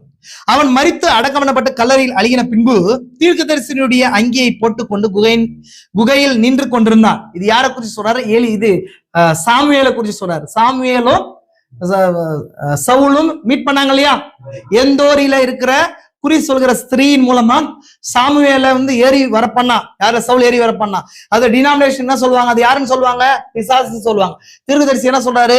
நம்ம இங்க இருக்க வெளிப்பாடு பண்ணி சொல்லும் போது என்ன யார் அது அப்படின்னா அது சாமுவேல் தீர்க்கதரிசியே. இதே அநேக நபர்கள் என்ன சொல்றாங்க? எப்படி சாமுவேல் தீர்க்கதரிசியா இருக்க முடியும்? ஒரு குறி சொல்ற ஸ்திரீயால எப்படி ஒரு தீர்க்கதரிசி கட்டுப்படுத்தப்படுறான்? எப்படி கட்டுப்படுத்தப்படுறான்? இந்த கேள்விக்கு பதில் தெரியுமா உங்களுக்கு? ஒரு குறி சொல்கிற ஸ்திரீ, குறி சொல்கிறவர்களை தேசத்திலிருந்து எல்லாரையும் கொண்டு போட்டுறோம். உங்களுக்குள்ள யாரும் குறி சொல்லக்கூடாதுன்னு சொல்லி நியாயப்பிரமாணம் சொல்லுது. எந்த ஊர்ல குறி சொல்கிறதுக்கு ஏதுவான காரியங்கள் இருக்கு. அது எங்க இருக்குன்னு சொன்னா அந்த பெலிஸ்தியருடைய பார்டர்ல இருக்கு. அங்க அந்த ஸ்திரீ இருக்கிறா. புரிஞ்சுக்கோ நல்லா. அப்ப அந்த இடத்துல வந்து சவுலே போறார், முன்னாடி ரூல்ஸ் போட்டவரே போறார். அப்போ நீ போய் சாமுவேல ஏறி எழும்பி வர பண்ணணும். இங்க வந்து பிசாசுன்னு சொல்லி ஸ்தாபனம் சொல்லுது, தியாலஜி சொல்லுது. ஆனா தீர்க்கதரிசி தெளிவா சொல்றாரு, பிசாசியல் பேய் சாஸ்திரத்துல சொல்றாரு, பிசாசு கிடையாது, இது சாமுவேலா தான்றாரு. எப்படி இது நடந்துச்சு தெரியுமா உங்களுக்கு? எப்படி நடந்துச்சு? பழைய ஏற்பாடு வரைக்கும் பாதாளத்துடைய கட்டுப்பாடு யார்கிட்ட இருந்துச்சு? யார்கிட்ட இருந்துச்சுங்க? நம்ம கூட தான் கேட்கிற, பிசாசு கிட்ட இருந்துச்சுங்க. அவர் சிலுவையில ஜெயிச்சப்படிதான் பாதாளத்துடைய கட்டுப்பாட்டை வச்சிருந்தார். அதுக்கு முன்பதாக மரிக்கிற எல்லா பரிசுத்தவங்களும் பாவிகள் எல்லாரும் பாதாளத்துக்குள்ள தான் இருந்தாங்க. அவனை மேல வர வைக்கிறதுக்கும் கீழே போகிறதுக்கான அதிகாரம் யார்? பிசாசுகிட்ட இருந்துச்சு. பழைய ஏற்பாட்டுல நீதிமான் இன்க்ளூட் தான் பாதாளத்துல இருக்கணும். அந்த அதிகாரம் பிசாசுகிட்ட இருந்ததுனாலதான் இயேசு கிறிஸ்து ஜெயிச்சு பாதாளத்துக்கு கீழே இறங்கி பிசாச ஜெயிச்சு அவனை வீழ்த்தி பரிசுத்தவான்களை சிறைப்பட்டவர்களை சிறையாக்கி வரங்களை அளித்தார் சொல்லப்பட்டிருக்கிறது. அப்போ பழைய ஏற்பாட்டுல இருக்கிற தீர்க்கதரிசிகள் இன்க்ளூட் பழைய ஏற்பாட்டுல எங்க இருக்கணும்? பாதாளத்துல இருக்கணும். எப்போ? மீட்பர் வர வரைக்கும். மீட்பர் வந்து அவங்களை மீட்டு கொண்டார். அதனாலதான் அந்த விஷயத்தினாலதான் இது இந்த கான்ட்ரோவர்சி தீர்க்கப்படுது. புரிஞ்சு உங்களுக்கு இன்னும் டீட்டெயிலா நான் சொல்றேன், பின்னாடி சொல்றேன், இது புரிஞ்சுக்கோங்க. எதுக்காக சொல்றேன் இந்த விஷயத்த பாருங்க. அவர் இன்னும் ஒரு தீர்க்கதரிசியாக இருந்தான். ஆமென். ஏனென்றால் அவர் நீதி அவன் நீ தேவனுக்கு சத்ருவா இருக்கும் போது நீ ஏன் என்னை இலைப்பாறுதல் எழும்பி வர செய்தா என்று கேட்கிறான். அப்படின்னா நீங்க இந்த பூமியில எந்த சுவாபத்தோடு இருக்கிறீங்களோ அதே சுவாபத்தோடு கூட, அதே வரத்தோடு கூட, அதே தன்மையோடு கூட தான் அக்கறையில இருப்பீங்க. புரிஞ்சுக்கோங்க. இந்த பூமியில இருந்து கொண்டு போறது ஒன்னே நம்ம கேரக்டரை கொண்டு போறோம், நம்ம வேற எதுவும் கொண்டு போறது கிடையாது. அதனாலதான் இந்த பூமியில இங்கே இருக்கும்போது கிறிஸ்துவின் சாயல ஆத்மால தரித்து கொள்ளும் போதுதான் நமக்கான தியாஃபினி வந்து அதை பெற்றுக்கொள்ளும். அதுக்காக இந்த செய்தி கொடுக்கப்பட்டிருக்குது. நம்ம அங்க போன உடனே இங்க என்ன சிகரெட் அடிக்கிறாங்க, சிகரெட் அடிக்க மாட்டோம், அப்படி கிடையாது. அங்கேயும் போய் சிகரெட் எல்லாம் இருக்காது அங்க, தயவு செஞ்சு புரிஞ்சுக்கோங்க. அப்படி இல்லை, அங்கேயும் போய் பாவத்துக்கு ஏதுவான தன்மைகளோட சரீரத்துல அதுக்கேற்ற நியாய தீர்ப்பு அடைவோம் அங்க. புரிஞ்சு உங்களுக்கு? அப்போ தன்மைகள் இங்க மாறாம தன்மைகளை மாத்திரத்துக்கு ஏதுவான செய்தி எங்க பெற்றுக்கொள்ளாம அந்த சரத்துக்கு போகவே முடியாது. புரியுதா? அதான் தீர்க்கதரிசி சொல்றாரு, அவன் மரித்தும் இன்னும் தீர்க்கதரிசியா இருக்கிறான். அந்த தீர்க்கதரிசனம்ன்றது ஒரு வரம், அந்த ஆத்மாவுக்கு கொடுக்கப்பட்ட வரம். அது நித்தியமானது. உலக தோறத்துல மீட்புல என்ன வேலை அந்த ஆத்மாவுக்கு வைக்கப்பட்டுச்சு அந்த வேலை நித்திய வரைக்கும் தொடரும். பாருங்க, அது கீழே பாருங்க, முக்கியமான விஷயத்த சொல்றேன். அவன் இங்கே வந்து வார்த்தையின் ஒரு பாகமா இருந்தான். யாரு? சாமுவேல். இந்த சரீரத்தில் இருந்து உலகத்தோறதுக்கு முன்னே அவனுக்கென்று ஆயத்தமாக்கப்பட்டிருந்த சரீரத்துக்குள் சென்றான். அவன் தியாஃபினிக்குள்ள போயிட்டான். யாருங்க போயிட்டான்ற சாமுவேல். உலகத்தோட நமக்கான சரீரம் உலகத்தோறதுக்கு முன்னாடி உண்டாக்கப்பட்டுச்சு.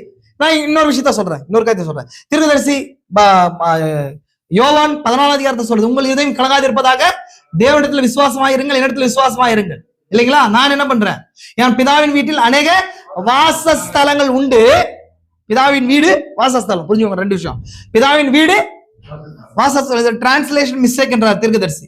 வீடுன்றது வந்து உண்மையான அர்த்தம் கிங்டம் சொல்லப்படுதான். ஆமென். ராஜ்யம். வாசஸ்தலம் என்பது வீடுகள் வசிக்கிற இடம் கிடையாது. அங்க தியாஃபினி சரீரங்களை குறிச்சு சொல்றார். அநேக வாசஸ்தலம். உங்களுக்கு ஒரு ஸ்தலத்தை ஆயத்தம் பண்ண போகிறேன் போது அவர் போய் அப்போ ஒரு சரீரத்தை உண்டு பண்றது கிடையாது. அது இல்ல அர்த்தம். நான் நெக்ஸ்ட் வீக் அந்த காரியத்தை குறித்து சொல்றேன். அப்போ அங்க உலக தோற்றத்துக்கு முன்பதாகவே நமக்கான ஒரு சரீரம் வைக்கப்பட்டிருக்கிறது. தேவன் முதல் லோகாஸ் வெளியாச்சு. முதல் தியாஃபினை கொண்டு வந்தது போல பூமியில வர்ற ஆத்மாக்கள், அவருடைய உண்மையான வித்துக்களுக்கான ஆத்மாக்களும் அங்க வந்துச்சு. அவர்கள் தான் வந்து நமக்கான தூதர்கள். தூதர்கள் வெறும் ரெக்கை அடிக்கிற தூதர்கள் கிடையாது, நமக்கான தியாஃபினிகள் அடங்கியது அந்த நபர்கள். அதனால தீர்க்கதரிசி யார் இந்த மெல்கிசேதேக்கில் சொல்றார், நீ யுவர் தியாஃபினி, உன் தியாஃபினில் நீ கேட்கிறாய் என்றார். அதை எக்ஸ்பிளைன் பண்ற. அப்புறம் பாருங்க, உலக தோற்றத்துக்கு முன்னே அவனுக்கு சென்று ஆயத்தமாக்கப்பட்டிருந்த சரீரத்துக்குள் சென்றான். அவன் வார்த்தையாகிய தியாஃபினி ஆவிக்குரிய சரீரத்துக்குள் பிரவேசித்தான். ஆனா கூடாது அந்த சரீரத்துக்குள் பிரவேசித்தான். அதுதான் தீர்க்கதரிசி இந்த வேர்ட்ல சொல்றாரு. பாருங்க, தீர்க்கதரிசி என்ன சொல்ல பாருங்க, அவன் இதை நீங்கள் புரிந்து கொண்டீர்களா? இந்த இடத்திலிருந்து நாம் போகும்போது எல்லா விசுவாசிகளும் அந்த சரீரத்துக்குள் தான் செல்கிறோம். ஒரு விசுவாசி இங்க என்ன பண்றான்னு சொன்னா, இங்க அப்படியே படுத்து அங்கே எழுதுவான். இந்த சரீரம் அப்படியே மண்ணோட என்ன ஆயிடுது? மண்ணாயிடுது. அப்படின்னு சொன்னா இந்த 16 மூலக்கூறுகள் சேர்ந்து இந்த சரீரம் மாறுது. இந்த 16 மூலக்கூறுகள் உடனே திரும்ப மண்ணா மாறிடும். புரிஞ்சிடும்? திரும்ப சேர்ந்து வந்து இப்ப திரும்ப என்ன டெசல் ஆகி அந்த இடத்துக்கு போயிடும். இதுதான் சொல்றேன் பாருங்க.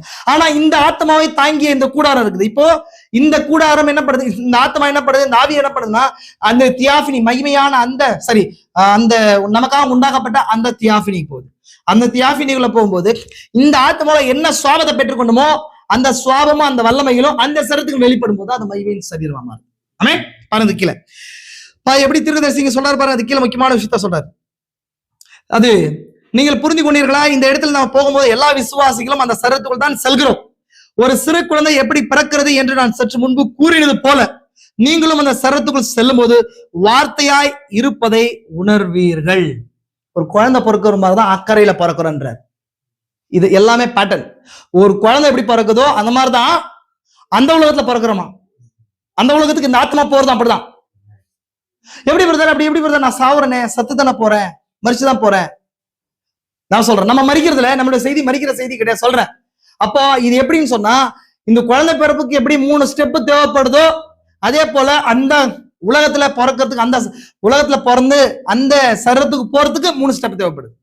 நான் அதை எக்ஸ்பிளைன் பண்றேன். நீதிமானாக்கப்படுதல், பரிசுத்தமாக்கப்படுதல், பரிசுத்தமான அபிஷேகம், 3 ஸ்டெப், 3 விதமான தன்மைகள். ஆவி, சரி, இது ஜலம், ரத்தம், ஜீவன், 3 விஷயங்கள். ஜலம், ரத்தம், ஜீவன். ஒரு குழந்தை பிறக்கும் போது 3 விஷயங்கள் இருக்குன்னு சொல்லி பார்த்தேன் இல்லைங்களா, பார்த்தோமா இல்லைங்களா? அப்போ பிதா, பரலோகத்தில் சாட்சியிடுகிறவர்கள் 3, பிதா, வார்த்தை, பரிசுத்த ஆவி. இவை 3ம் ஒருமைப்பட்டிருக்கிறது இல்லைங்களா? சரி, 3ம் ஒன்றாய் இருக்கிறது இல்லைங்களா? பூலோகத்தில் சாட்சியிடுகிறவர்கள் 3 ஜலம், ரத்தம், ஜீவன், 3 ஒருமைப்பட்டிருக்கிறது. நான் சொல்றேன், 3 ஒன்றாய் இருக்கிறது வேற, ஒருமைப்பட்டிருக்கிறது வேற. ட்ரினிட்டி ரெயின்ஸ் இந்த வசனத்தை எடுத்து திருத்துவத்துக்கு உபயோகிப்பாங்க. திருத்துவத்துக்கான வசனமே கிடையாது. ஒன்காட அதை விட தெளிவா புரிஞ்சுக்கிறதுக்கு வசனம் பைபிளே கிடையாது எனக்கு தெரிஞ்சு. ஒன்காட புரிஞ்சுக்கிறதுக்கு புரிஞ்சுங்க நல்லா. இப்ப பாருங்க, 3 ஒருமைப்பட்டிருக்கிறது. ஒருமைப்பட்டிருக்கிறதுன்னா என்ன அர்த்தம்? ஒன்னா இருக்குது இல்லைங்களா? எதுல ஒன்னா இருக்குன்னா, 4வது ஒரு காரியம் இருக்கு, அதுல இது 3 ஒண்ணு சேருது. அவன் 4வது காரியம் தான் சரீரம். புரிஞ்சா உங்களுக்கு? ஜலம், ரத்தம், ஜீவன், இந்த 3ம் ஒருமைப்படுறதுக்கு 4வது ஒன்று தேவைப்படுது. அதான் இந்த சரீரம். ஒரு குழந்தை பிறக்கும் போது இந்த 3 வெளிப்படுது. ஜலம், ரத்தம், ஜீவன் வெளிப்படுது. ஜீவன் வெளியில காத்து கொண்டு இருக்குது. நம்ம 10 சொல்ற செய்தியின்படி எப்ப இந்த சரீரம் வெளியே வருதோ, சரீரம் வந்த பின்னாடிதான் இந்த ஆவி உள்ள சேருது. அப்போ இங்க எங்க ஒருமைப்படுதுன்னா, இந்த 3 விஷயத்த தனித்தனியா பார்க்கலாம். நீங்க ஜலத்தை தனியா பார்க்கலாம், ஆவிய தனியா பார்க்கலாம், தனித்தனியான தன்மைகள். ஆனா எங்க ஒருமைப்படுதுன்னா, பிறப்புலதான் ஒருமைப்படுது 3 இல்லைங்களா? பிறப்பை கொண்டு வர்றது அந்த சரீரம் தான். பிறப்பை கொண்டு வருது சரீரத்துல பிறப்பை நடக்குது. அதே போலதான் அக்கறையிலையும். இந்த விஷயங்கள்லாம் பெரிய விஷயங்கள், டீப்பான விஷயங்கள் நான் சொல்றேன், அதுக்கப்புறம் சொல்றேன். இது புரிஞ்சுக்கணும். பாருங்க, அந்த சரீரத்துக்குள் செல்லும் போது அந்த வார்த்தையா இருப்பதை உணர்வீர்கள். அந்த குழந்தை இந்த ஆவி தனியா இருந்துச்சு, தேவனத்துல ஆவி இருந்துச்சு, தண்ணீர் இருந்துச்சு, ஜலம் இருந்துச்சு. இந்த குழந்தைக்குள்ள ஜீவன் புறப்பட்டு வந்த பின்ன குழந்தைய அடிக்கும் போது அது என்ன பண்ணுது? வீல் கத்தி, நான் பூமிக்குரியவள் அப்படின்றத உணர்ந்து கத்துது. அதான் தீர்க்கதரிசி சொல்றாரு, அக்கறைக்கு நீ செல்லும் போது, அந்த சரீரத்துக்குள் செல்லும் போது வார்த்தையாய் இருப்பதை உணர்வீர்கள். ஏன்னா அந்த சரீரம், அக்கறையில சரீரம் எதுங்க? வார்த்தை, தியாஃபினி. நான் தியாஃபினி என்பதை உணர்வீர்கள். அதான் சொல்றது, தியாஃபினி என்பதை உணர்வீர்கள். ஆமென். அந்த உருவத்தில் இருக்கும்போது திரையானது நீக்கப்படுகிறது. திரையானது அப்படின்னா, beyond the curtain of time, காலம் என்ற திரை நீக்கப்பட்டு அந்த திரைக்குள்ள இருப்போம். நம்ம நித்தியம் என்ற திரைக்குள்ள இருப்போம். ரெண்டு இருக்கு இந்த உலகத்திலேயே. அங்க காணக்கூடாத ஒண்ணு இருக்கு, காணக்கூடிய உலகம் 2 இருக்கு. 2மே மெர்ஜா இருக்கு. நம்ம பாக்குறதுலாம் காணக்கூடியது, எலிமெண்ட்ஸ் எல்லாம் உண்டாக்கப்படுச்சு. காணக்கூடாத உலகம் தான் ஆத்மா, இதெல்லாமே சேர்ந்தது, அந்த உலகத்தை சேர்ந்தது. இப்போ நம்ம தியாஃபினிக்குள்ள பிரவேசிக்கும் போது இந்த திரையை கடந்து இந்த ஆத்மா அந்த தியாஃபினிக்குள்ள பிரவேசிச்சு அந்த உலகத்தை உணர ஆரம்பிக்கும். இப்போ ஒரு குழந்தைக்கு புதுசா இந்த உலகம் புதுசாகுது இல்லையா? பிறக்கும் போது என்ன ஆகுது? இந்த உலகம் புதுசா இருக்கிறது அழ ஆரம்பிக்குது, கத்த ஆரம்பிக்கும் போது. அப்ப எப்ப அது உணர்துன்னு சொன்னா, இந்த தியாஃபினிக்கான சுவாபம் தாய் கிட்ட இருக்கும்போது, தாய் ஃபீட் பண்ணும்போது, நம்ம புது உலகத்துக்கு வந்தாலுமே எதுவுமே ஞானம் இல்லாம இருந்தா கூட தாயை நோக்கி ஓடுது. அந்த மாதிரி நம்ம அந்த தியாஃபினிக்குள்ள போகும்போது நம்முடைய ரட்சகர் ராஜாவாகிய தியாஃபினியை நோக்கி நம்ம மூவ் ஆகும். ஆமென். இப்பொழுது கவனியுங்கள், முத்திரைகள் திறக்கப்பட்டதாக தேவனை துதிக்கிறேன். இக்காரியங்கள் அறிந்து கொள்ள வேண்டும் என்பதே என்னுடைய ஜெபமா இருக்கிறது. இந்த தியாஃபினியை குறிச்சு, சரீரங்களை குறிச்சு எங்க நீங்க பார்க்க முடியாது. முத்திரைகள் ஓபன் பண்ணதாக தீர்க்கதரிசி மூலமா தேவன் எல்லாம் வெளிப்படுத்துது. இதெல்லாம் நானோ எந்த மனிதர்களோ கிடையாது. சகோதரி, தேவன் தீர்க்கதரிசிக்கு சிந்தை ஓபன் பண்ணதாக மறுரூபப்படுத்தலை குறிச்ச ரகசியம், முத்திரைகளை குறிச்ச ரகசியம், பாடி சேஞ்சிங்களை குறிச்ச ரகசியம், பாடியை குறிச்ச ரகசியம், எடுத்துக்கொள்ளப்படுதலை குறிச்ச ரகசியம், மீட்பை குறிச்ச ரகசியம். இந்த எல்லா ரகசியங்களும் முத்திரைகள் திறக்கப்பட்டதற்காக தேவனை துதிக்கிறேன். ஏன்னா இந்த சரீரத்தை குறிச்ச ரகசியம் அங்கதான் இருக்கு. அதனாலதான் பவுல் சொல்றாரு, மேலும் ஒரு ரகசியத்தை உங்களுக்கு அறிவிக்கிறேன். பவுல் காலத்துல அது ரகசியமா இருந்துச்சு. அதான் முத்திரைகள் அந்த ரகசியத்தை வெளிப்படுத்தி கொடுத்துச்சு நமக்கு. ஆமென். பாருங்க, மெல்கிசேதேக்கை குறித்த உண்மையான வெளிப்படுதல் இப்பொழுது வெளிச்சத்துக்கு வருகிறது. மெல்கிசேதேக்கு யாருன்றது 2000 வருஷமா பல விவாதத்துக்கு உட்பட்டு பல தியாலஜியன்ஸால, பைபிள் ஸ்காலர்ஸால, பல ஸ்கிரைப்ஸால விவரிக்க முடியாம போச்சு. ஆனா முத்திரையில் திறக்கப்பட்ட என்பதாக தீர்க்கதரிசிக்கு தெளிவா தேவன் வெளிப்படுத்தி காட்டுறார் மெல்கிசேதேக்கு யாருன்றது. பாருங்க, அவர் மாம்சத்தில் வருவதற்கு முன்பதாக வார்த்தையாக தேவனாக இருந்தார். அதுக்கப்புறம் அது கீழே தான் லோகோஸுக்கும் தியாபினிக்கு இருக்கிற உறவு. நான் ஆல்ரெடி சொல்லிட்டேன், அந்த விஷயம் தான் இங்க நான் பேசியிருக்கேன். நான் புதன்கிழமை தொடர்றேன். புரிஞ்சா உங்களுக்கு? அப்போ இது எல்லாமே முத்திரையில் திறக்கப்பட்ட பின்பதாக சரீரங்களை குறிச்ச ரகசியம் வெளிப்படுது. அப்ப முத்திரையில் நமக்கு என்ன கொடுக்குதுன்னு சொன்னா, எடுத்துக்கொள்ளப்படுதலுக்கு ஏற்ற விசுவாசத்தை, எடுத்துக்கொள்ளப்படுதல் ஏற்ற விசுவாசம். இந்த பாடிஸை குறிச்சு புரிஞ்சுக்கும் போது, ஓஹோ, அப்ப உங்களுக்கு ஒண்ணு புரியுது, நான் இந்த சரீரம் இந்த பூமிக்குரியது, 16 மூலக்கூறுகளாக ஆக்கப்பட்டது. ஏன் இது அழிஞ்சு போகணும்? தேவன் தான் உண்டாக்கி இருக்காருன்னு சொன்னா, பிசாசு இந்த 14 மூலக்கூறுகளுக்குள்ள கலப்படத்தை உண்டு பண்ணிட்டான். கலப்பட தேவனுடைய வார்த்தையோடு கூட சேர்க்கிற எதுவுமே அழிய வேண்டியது. தேவனுடைய வார்த்தையை தேவன் எப்ப அழிகிறது இல்ல, அந்த வார்த்தையில இருக்கிற சிறு பழுதை என்ன பண்றாரு? நீக்கிறார். புரிஞ்சா உங்களுக்கு? இப்ப நம்ம ஆதியாகமத்துல ஆபிரகாம் கிட்ட தேவன் மெல்கிசேதேக்கு வந்தார். சரி, தேவன் வந்தார், மம்ரேயின் சமபூமியில் வந்தாரா இல்லையா? அவர் யார்? அது நான் சொல்றேன், அந்த விஷயத்த கேட்டேன் உங்களுக்கு. அப்படி வரும்போது அவர் வார்த்தையான தேவனா இருந்தார் இல்லைங்களா? அவர் மேல சின்ன அழுக்கு இருக்கும்போது ஆபிரகாம் ஒரு விசுவாசியால தாங்க முடியாது. அவர் வார்த்தையா இருந்தாரா? அவர் ஆபிரகாம் என்ன கொடுத்தாரு? அவர் போனவனே தண்ணீர் கொடுத்தாங்க. கால் கழுவுதல் அங்கதாங்க இருக்குது. அதனாலதான் நான் சொன்னேன் உங்களுக்கு, கால் கழுவுதல் அங்கதான் இருக்கு. தேவனை சந்திக்கிற இடத்துலதான் இருக்குது. தேவனை சந்திக்கிறோன்ற தீர்க்கதரிசி. அதனாலதான் ராபோஜனத்துக்கு வாங்கன்னு சொல்றது. கால் கழுவுதல் அங்கதான் இருக்குது இல்லைங்களா? அப்ப தேவனை சந்திக்கிற இடம். அப்போ எதுக்காக சொல்றேன்னா, வார்த்தை தொடர்ந்து கிராஸ் பண்ணி வரும்போது, தொடர்ந்து அந்த மம்ரேயின் சமபூமியில வரும்போது வார்த்தை மேல என்ன இருக்குது? தூசி இருக்கு. அதை ஒரு விசுவாசியால தாங்க முடியல. அதனால கழுவி ஆகணும். அது மாதிரி உண்மையான ஒரு விசுவாசி வார்த்தையோடு கூட ஏதாவது ஒரு விஷயம் சேர்க்கப்படும் போது அதை கழுவி தூக்கி போடுவோம். அப்போ நமக்கு இதெல்லாம் எதுல வெளிப்படுத்தப்பட்டிருக்குதுன்னா, எதுல வெளிப்படுத்தப்பட்டிருக்கு? முத்திரைகள் திறக்கப்படுது இல்லைங்களா? இன்னொரு காரியத்தை வாசிக்கிற பாருங்க, முத்திரைகளை குறிச்சு இருக்கிற அந்த விஷயத்த நான் வாசி முடிக்கிற பாருங்க. கடைசியா பாருங்க, தீர்க்கதரிசி சொல்றாரு,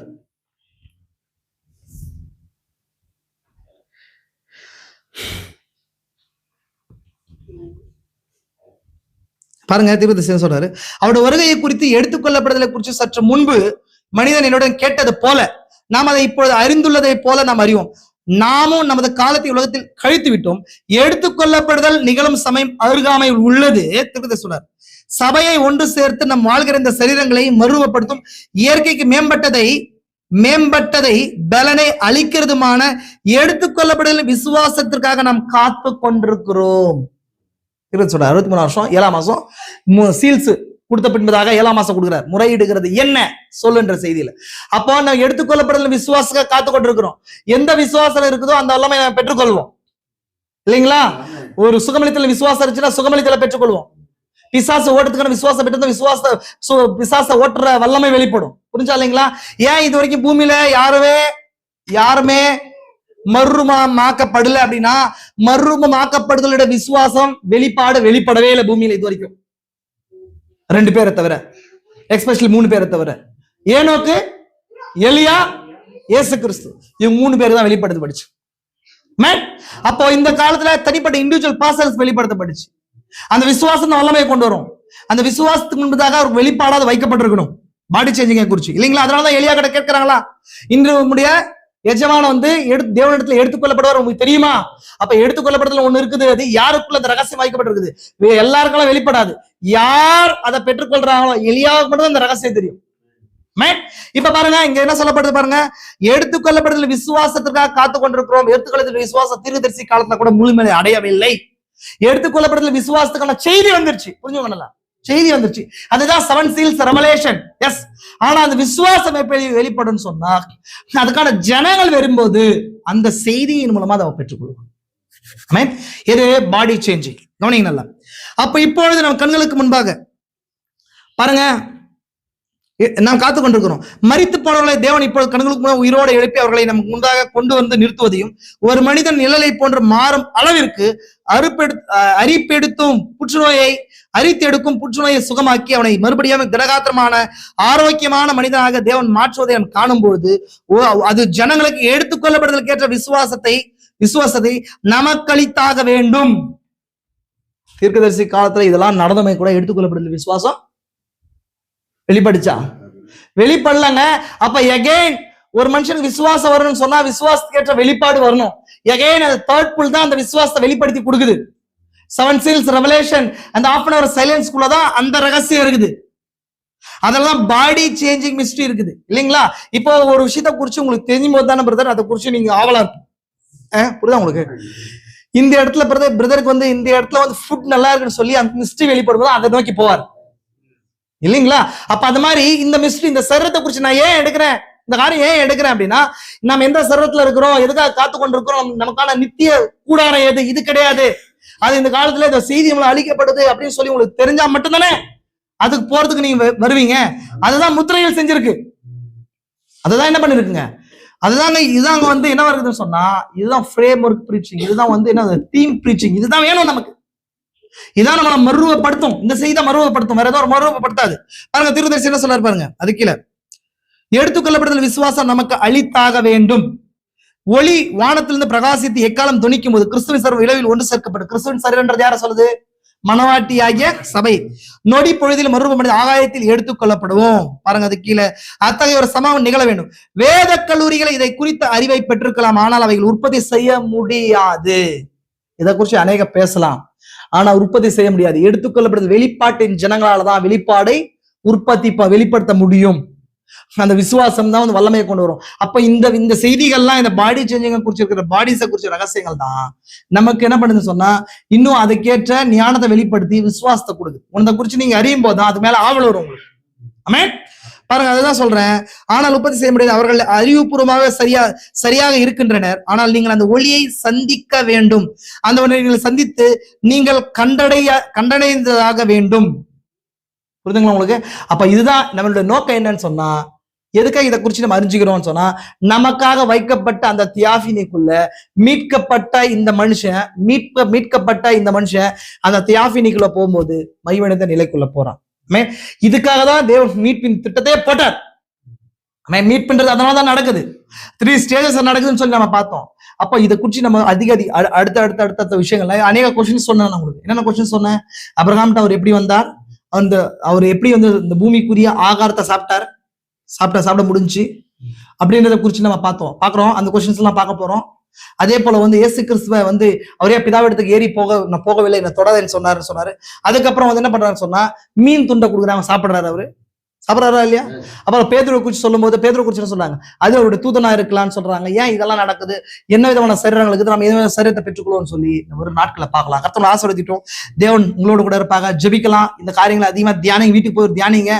நான் முழுசா சொல்ல அநேக விதமான நிச்சயமா சொல்லணும்னு சொன்னா நான் குழப்பமா தான் பேசியிருக்கேன். கர்த்தர் உங்களுக்கு தெளிவு வைக்கட்டும். கர்த்தர் உங்களை ஆசீர்வதிக்கட்டும். ஒரு சின்ன இன்ஷியல் உங்களுக்கு ஓபன் பண்ணி வச்சிருக்கிறேன். நீ போய் தியானிக்காம ஒண்ணும் வெளிப்படாது, தயவுசெய்து சொல்றேன். நான் இன்ஷியல் சின்ன பாயிண்ட் தான், ட்ரிகர் தான் ஓபன் பண்ணிருக்கேன். ஏன்னா அநேக விஷயங்கள் இருக்கு, இதுல அநேக பாயிண்ட் இருக்கு.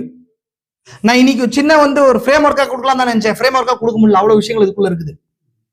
அதனால சகோதரியே, ஒரு ஸ்பார்க் ஓபன் பண்ணிருக்கேன். இதை குறிச்சு தியானிச்சுட்டு வாங்க. வெட்னஸ்டே இந்த காரியத்தை குறிச்சு நம்ம பார்க்கலாம். கர்த்தர் ஆசீர்வதிக்கும். ஜெபிக்கலாம். எல்லா கண்களை மூடலாம்.